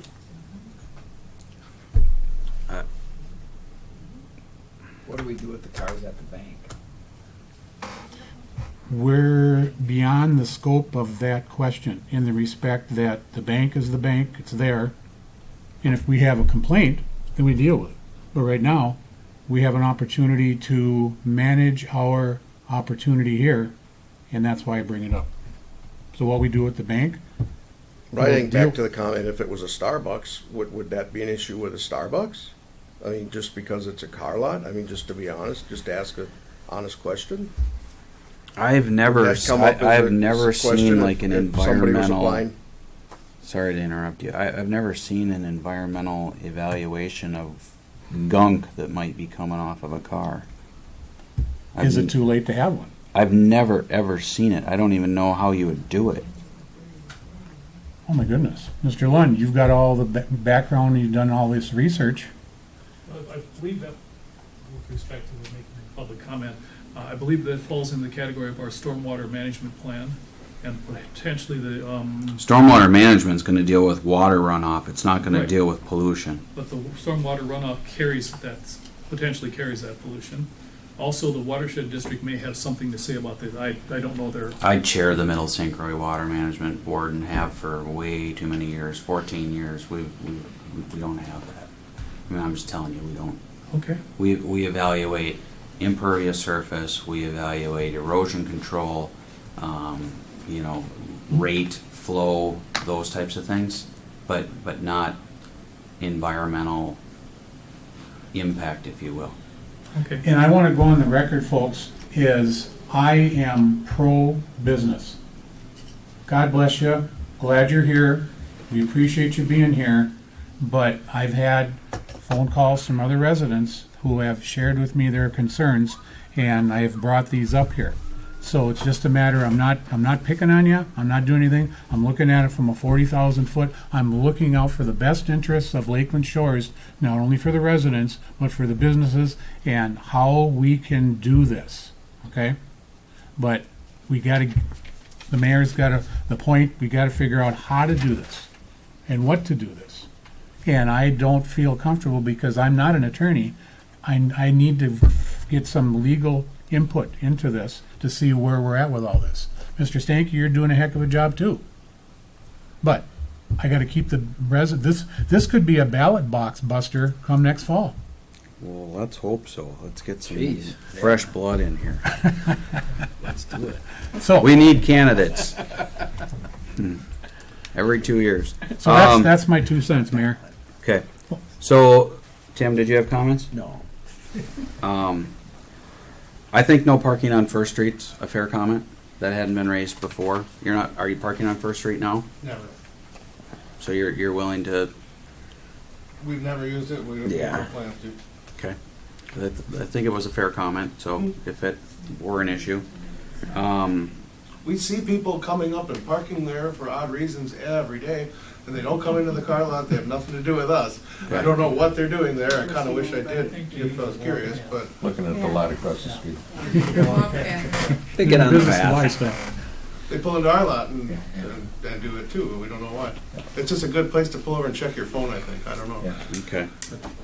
I'm not willing to go down the road of a traffic study. I don't think that what we're contemplating here requires that. They're incredibly expensive. They don't necessarily, they're not what you think they are from my experience. Yeah. I'm just not comfortable requiring that.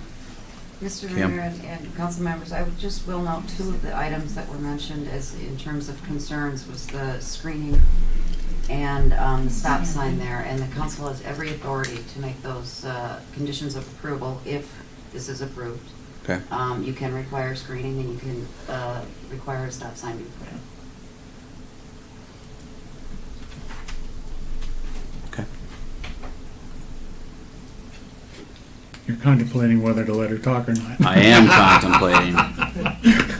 Do you have anything new to add? Question.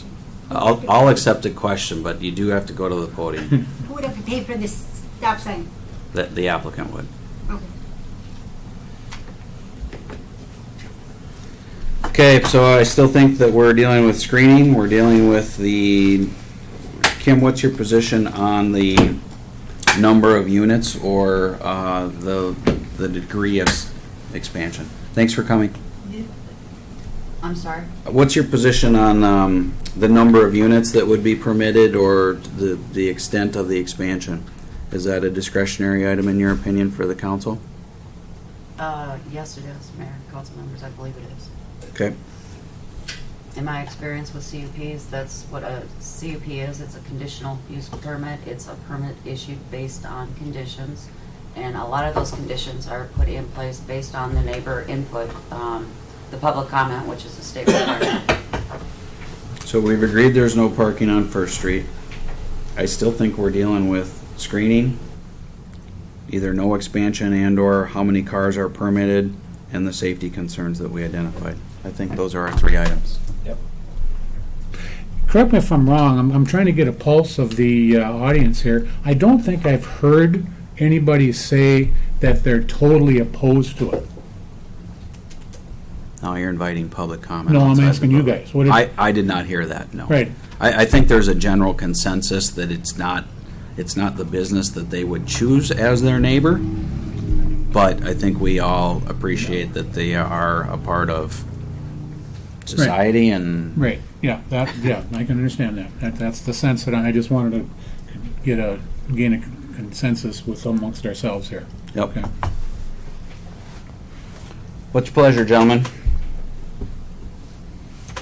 Are you entertaining motion? Where are you at, Mayor? Well, I'll make a a person motion. can make a motion at any time. I'll make a motion, we table this to deal with what we have in front of us, and then we come back next month and we'll figure out whether we want to have a workshop with these gentlemen or have another, whatever, I don't know. But we got to figure out more, get more information. So I'll make a motion, we table this till next month. Is there a second for discussion or action? I'm going to second it for discussion. I'll tell you that I'm not in favor of the motion, but I'll second it for discussion. Thank you. I just want to make sure, is it the three issues that we're dealing with? We've narrowed it to the three? I can agree with that, absolutely. Okay. Well, and do you have the legal stuff on there? Well, Kim's clarified that from what our authority is and isn't according to our code and ordinances. No, but I'm saying as far as, can we just say, no, you're going to just stay at 10? Kim, you would say that's within our discretion? I would say that it is. I would not advise that.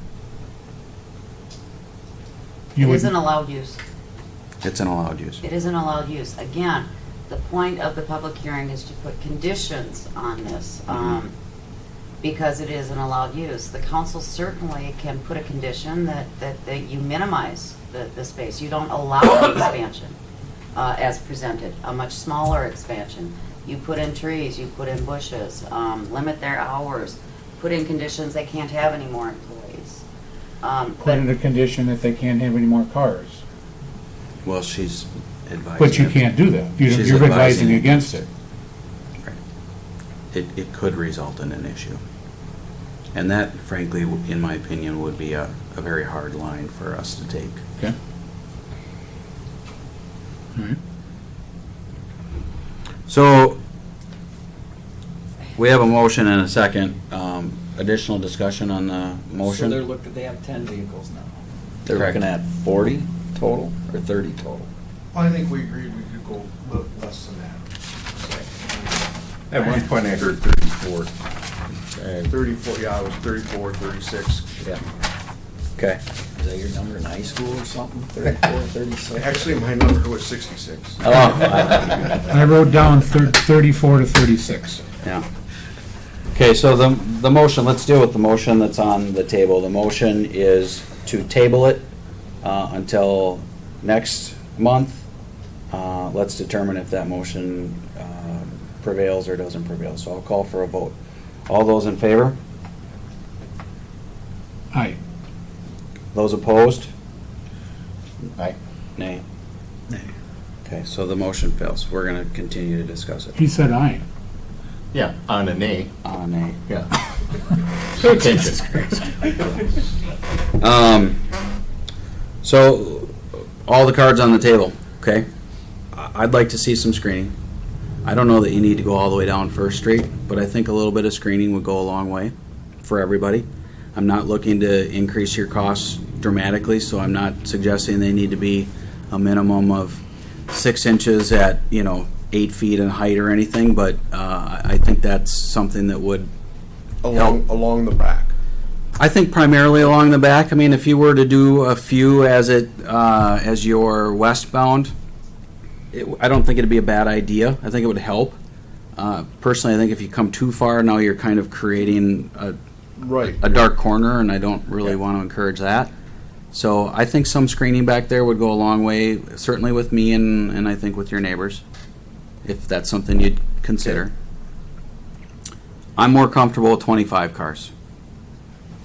I want to see your business successful. I want to see you expand. I think that's a pretty significant leap. And it's not to say that would be the number forever, but Could we go with 30? I'm just speaking for myself. I'm really pushing the limit. I'm trying to go as high as I can and as close to what you're asking for.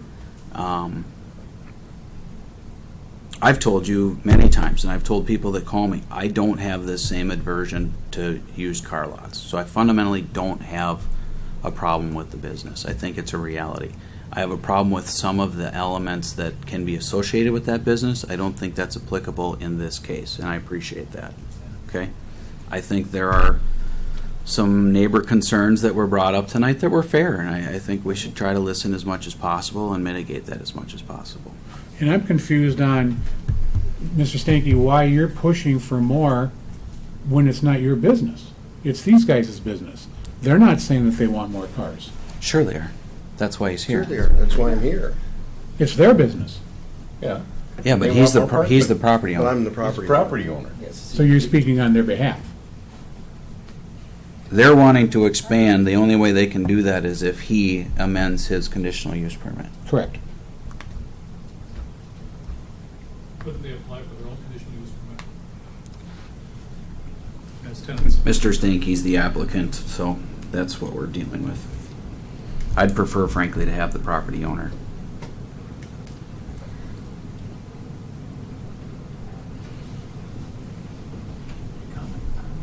Where are you guys at on this? I mean, the safety issues that we talked about, I think if you can mitigate limiting of those. the number, I was thinking 20, 25.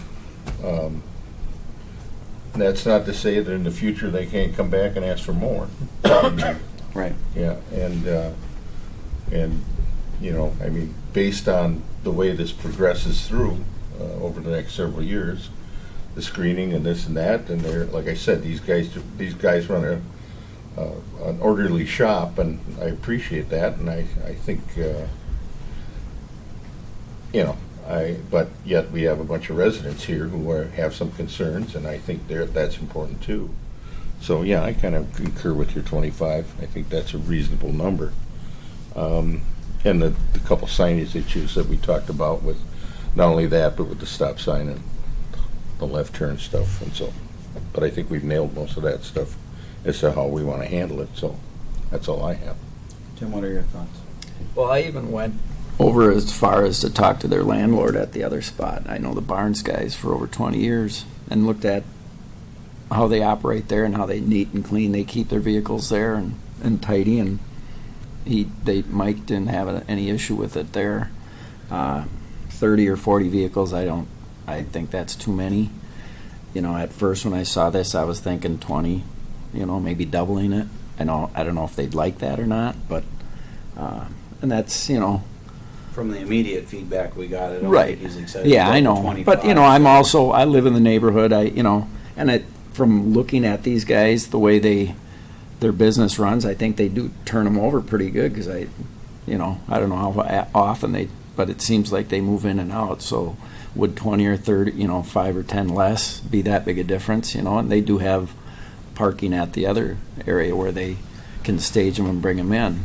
And I did go as far as, online. I think he had, what, 12 or 14 online the other day? I'm not sure. It fluctuates every Yeah. day, but- And so then, I looked at that in the last week or so to see how many, will they fill up if they get 20 spots? I don't know.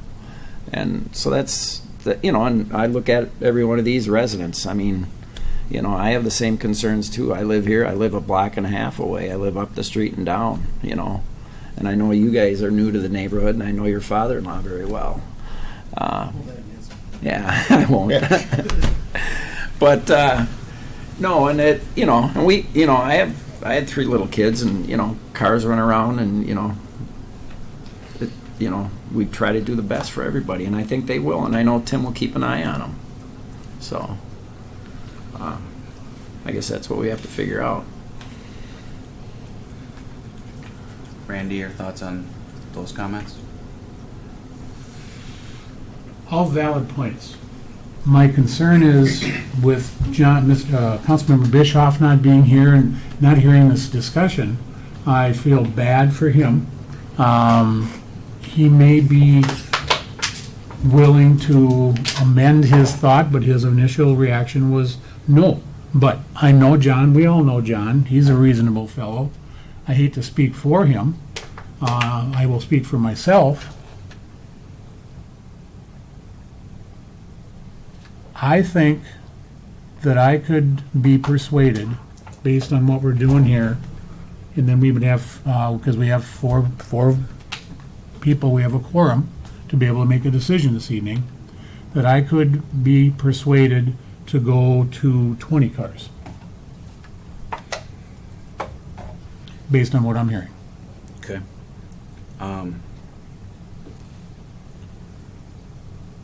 And that's Tim, I think we really need to, we're horse trading right now, okay? We're doing this on the fly, but we've had a lot of conversation, we've had a lot of input.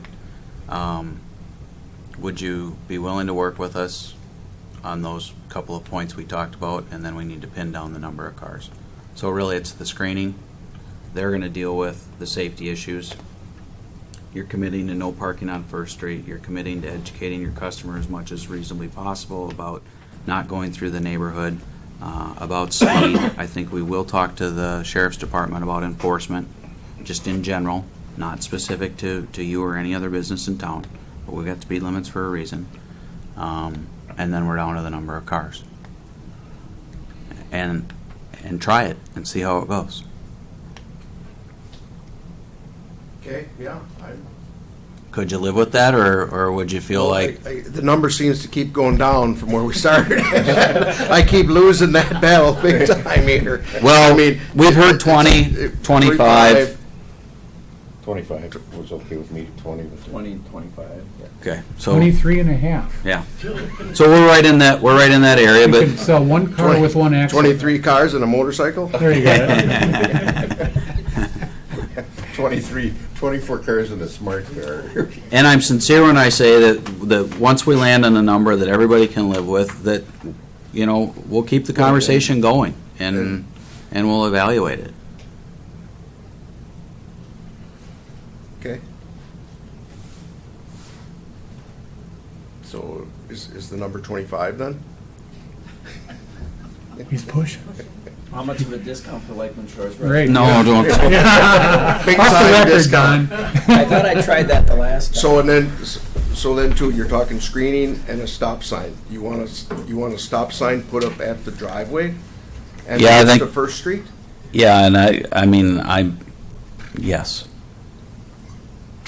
It doesn't have to be, I would argue it shouldn't be same size as a street stop I was sign. kind of thinking that. Especially- That probably shouldn't be, because I'm not traffic division. or I think anything, it should but be just- smaller and modest, but something that calls their attention. Probably something similar to what's on the bike path coming off the bridge.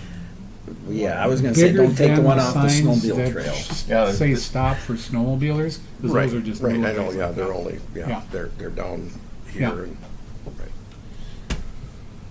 I'm willing to go to 25, and I'm willing to make that a motion that the conditions of approval would be limit the number of cars to 25, that the applicant agrees to plant bushes for additional screening between the neighbors on the east side of their property and some on First Street towards that northeastern corner.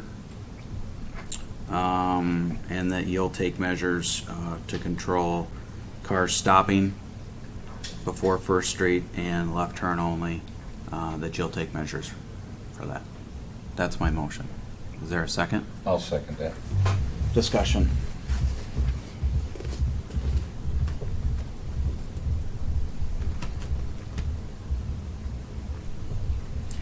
Are we putting a number? Because I don't want to. I said 25. No, I mean number of trees or in size. I don't want to have, or we're not going to dictate You know, that. I'm gonna take a leap of faith here. I'd much rather say that the neighbors, everyone here has been respectful Yeah. of each other, the comments. I'm gonna say, let's use some common sense and some discretion, and Okay. I have faith in everyone here.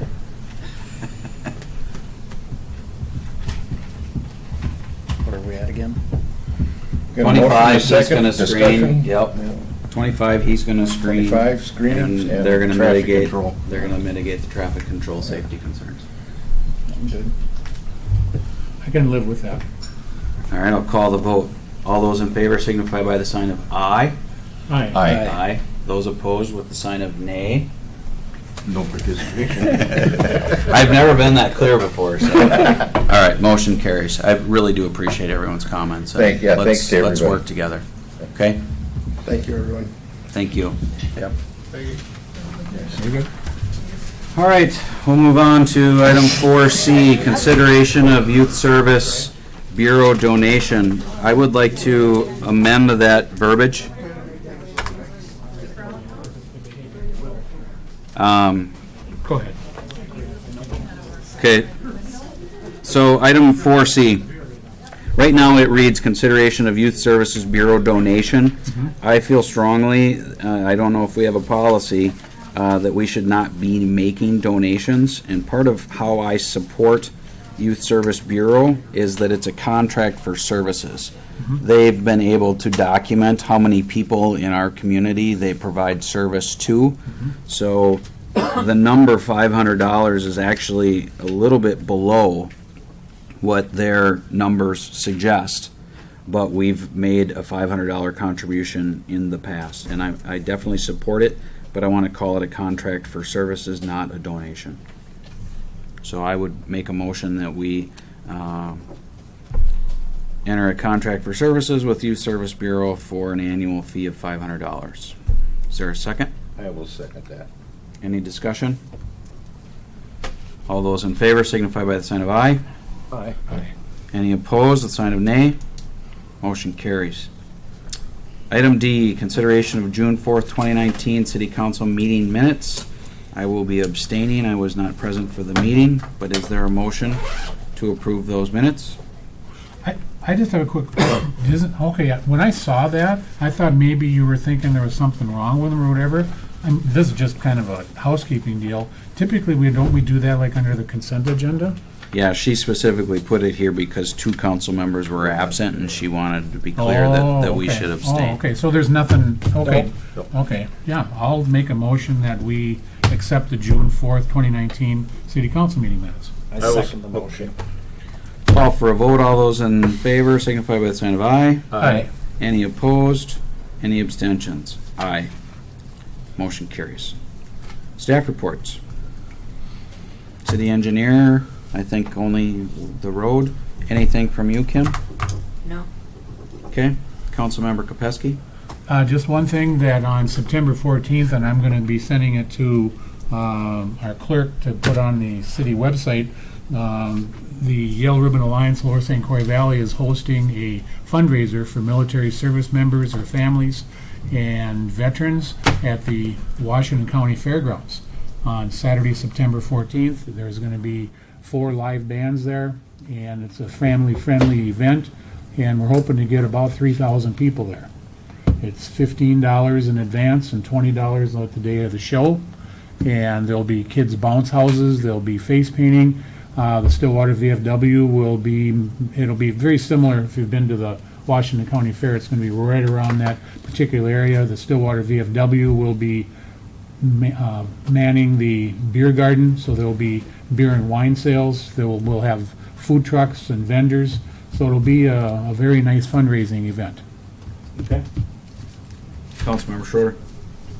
I just have one thing. I want to reach out to the fire department on the property that has the building, the structure that burnt on Second Street, to contact them about condemning it so we can proceed with. I'm sorry, I missed, condemning what? The property on Second Street that suffered a fire? Yes. Because it's still sitting there and it's a hazard. And my understanding was that there's a dispute between he and the insurance company, but your thought is that this may actually help him? Right, at the fire board meeting, I talked to one of the firemen there, and he said that would, he brought it, we talked about it, and he said we got to do something and get it taken care of. So you'd like that as an agenda item for next month? Right. And we'll make sure that we invite the property owner? So we'll give you more specifics on where that's located. Okay. Okay. And what the agenda item actually is. Whether or not the council wants to... Ask the fire department to condemn the building. Right. Yeah, I think is what. Okay. So it should be taken out Yeah. or whatever. Okay. Guess We'll we- have to do a little bit of research on Yeah, that, we've never done that before. So, but we can have it as an So item. what we would do is we would just grant the fire department the authority to do it, or is it our authority to do it? No, I believe neither. I think that once we condemn it, that essentially requires the property owner to do something with it to get within it. a period of time. Okay, all right. But I'd like that property owner to attend our meeting and to tell us if that helps his cause or hurts his Yeah, cause. exactly, all right. Yeah, correct. Okay. So it's burned to the point where it's in. It's beyond repair. Uninhabitable. It's a garage. It's been sitting there for 4 months. Yeah, it's been there since March. Okay, all right. Councilmember Wilson, or should I say new chair of the Lower St. Croix Valley Fire Department. Moving on up. You can say that. Another job I didn't want. We had the election for the officers for the Lower St. Croix Valley Fire Department Board, and Jim Stanton resigned from the fire board, and he was the chairman, I was the vice chair. I have been elected the new chair. Richard Bend is now the vice chair, and Sally Thompson is still a secretary, and Gary Williams is still a treasurer. That was about the most exciting part of the meeting. In addition to that, I haven't brought this up at our meeting yet, but we put the budget has been approved by the board for 2020, and it's the overall increase is. Come on, Tom, this isn't that hard. You know where oh, there it is. It's 2.45%. Unfortunately, our increase is a little higher than that. It's 4.28, but that has a lot more to do with our taxable value than anything else. And we're going to, it's $1,075 is the increase we're seeing this in 2020. I'm sorry, not this year. So, and the primary areas of increase are how should I'm going to say that a lot of it has to do with human resource issues payment, but our insurance costs from disability and a few other things have clipped us a little bit over the last couple of years, and so we're trying to get out in front of that, but not a huge increase. So. Did one of you also want to mention that a representative from the fire department asked that they be included in pre-construction meetings on commercial properties or renovations on commercial properties so that they could provide their input into fire-specific code requirements? And this kind of jumps back to you, Kim, a little bit, is that, and we'll set this up, get it a little bit better put together, but we'll try to get, when we're dealing with commercial property and building permits, we need to include the fire department and the building inspector in the loop with the building inspector. I'll talk to Rob or Kim will, and we'll get that We'll get them in touch with you. right. But when we do those pre-con meetings, there's some value to having one of their representatives there. Anything else? That'll do. Okay. I believe Councilmember Bischoff's only comments I shared earlier relative to the road contract, so if you'll make sure when you communicate with John Perotti that John wants to clarify those 2 points on that contract. And then I have just kind of a general observation or question that I want to make and put it on our radar screen. As we're all aware, there have been some challenges in the community to the north, and hopefully that's calming down, and I think that they've started their healing process. But through that process, I was surprised to learn that there is no provision in state statute or our code that allows for the recall or the removal of any one of us. And I'm not saying that that should have occurred. I just was surprised that there's no provision for that. Yeah. And there is at the state representative level, there is at the county commissioner representative level. But local units of government, there's nothing in statute, and I don't think there will be. But it's my understanding there could be something within our own code. Right. And I'm not advocating for it. I would say if it's something that we would consider, it should be a fairly high threshold, because I can certainly see where it could become a nuisance and a burden for the city. But I'm wondering if in extreme circumstances with a high threshold, if there shouldn't be some mechanism there. So I've spoken briefly to Kim. She's been trying to help me find a solution, see if there's any other model out there that we could consider reviewing and tweaking to see how we feel it is or isn't appropriate. I'm not asking for any action, just putting it out there. I think we'll just continue to explore if there's some other ordinance or some other model that we might consider. I know there's some attendance kind of issues. There is something tied to attendance. Yeah, that you can, if somebody stops showing up, you can, Right. I don't know what the term, remove them from office or whatever you want to call it. But I can even think of another community much further to the north that was involved in the bridge dispute, and there was some behavior that was taking place that was not appropriate, and their only option was censorship. Yeah, which was basically I know exactly what you're talking about. I a remember slap that. on the hand, Yeah. and don't do that anymore. Yeah, I don't know. I think in an extreme situation, there should probably be a little bit of leverage there that we can. Something that, I mean, if there's an outcry from the citizens, I think you got to listen to that. Right. Yep. So, that's all I have. Is there a motion to adjourn? I make a motion we adjourn the meeting for this evening. Second the motion. All those in favor signify by the sign of aye. Aye. Aye. We're adjourned. Nay. Okay, good. You can stay. Oh, gosh. Thanks, Don.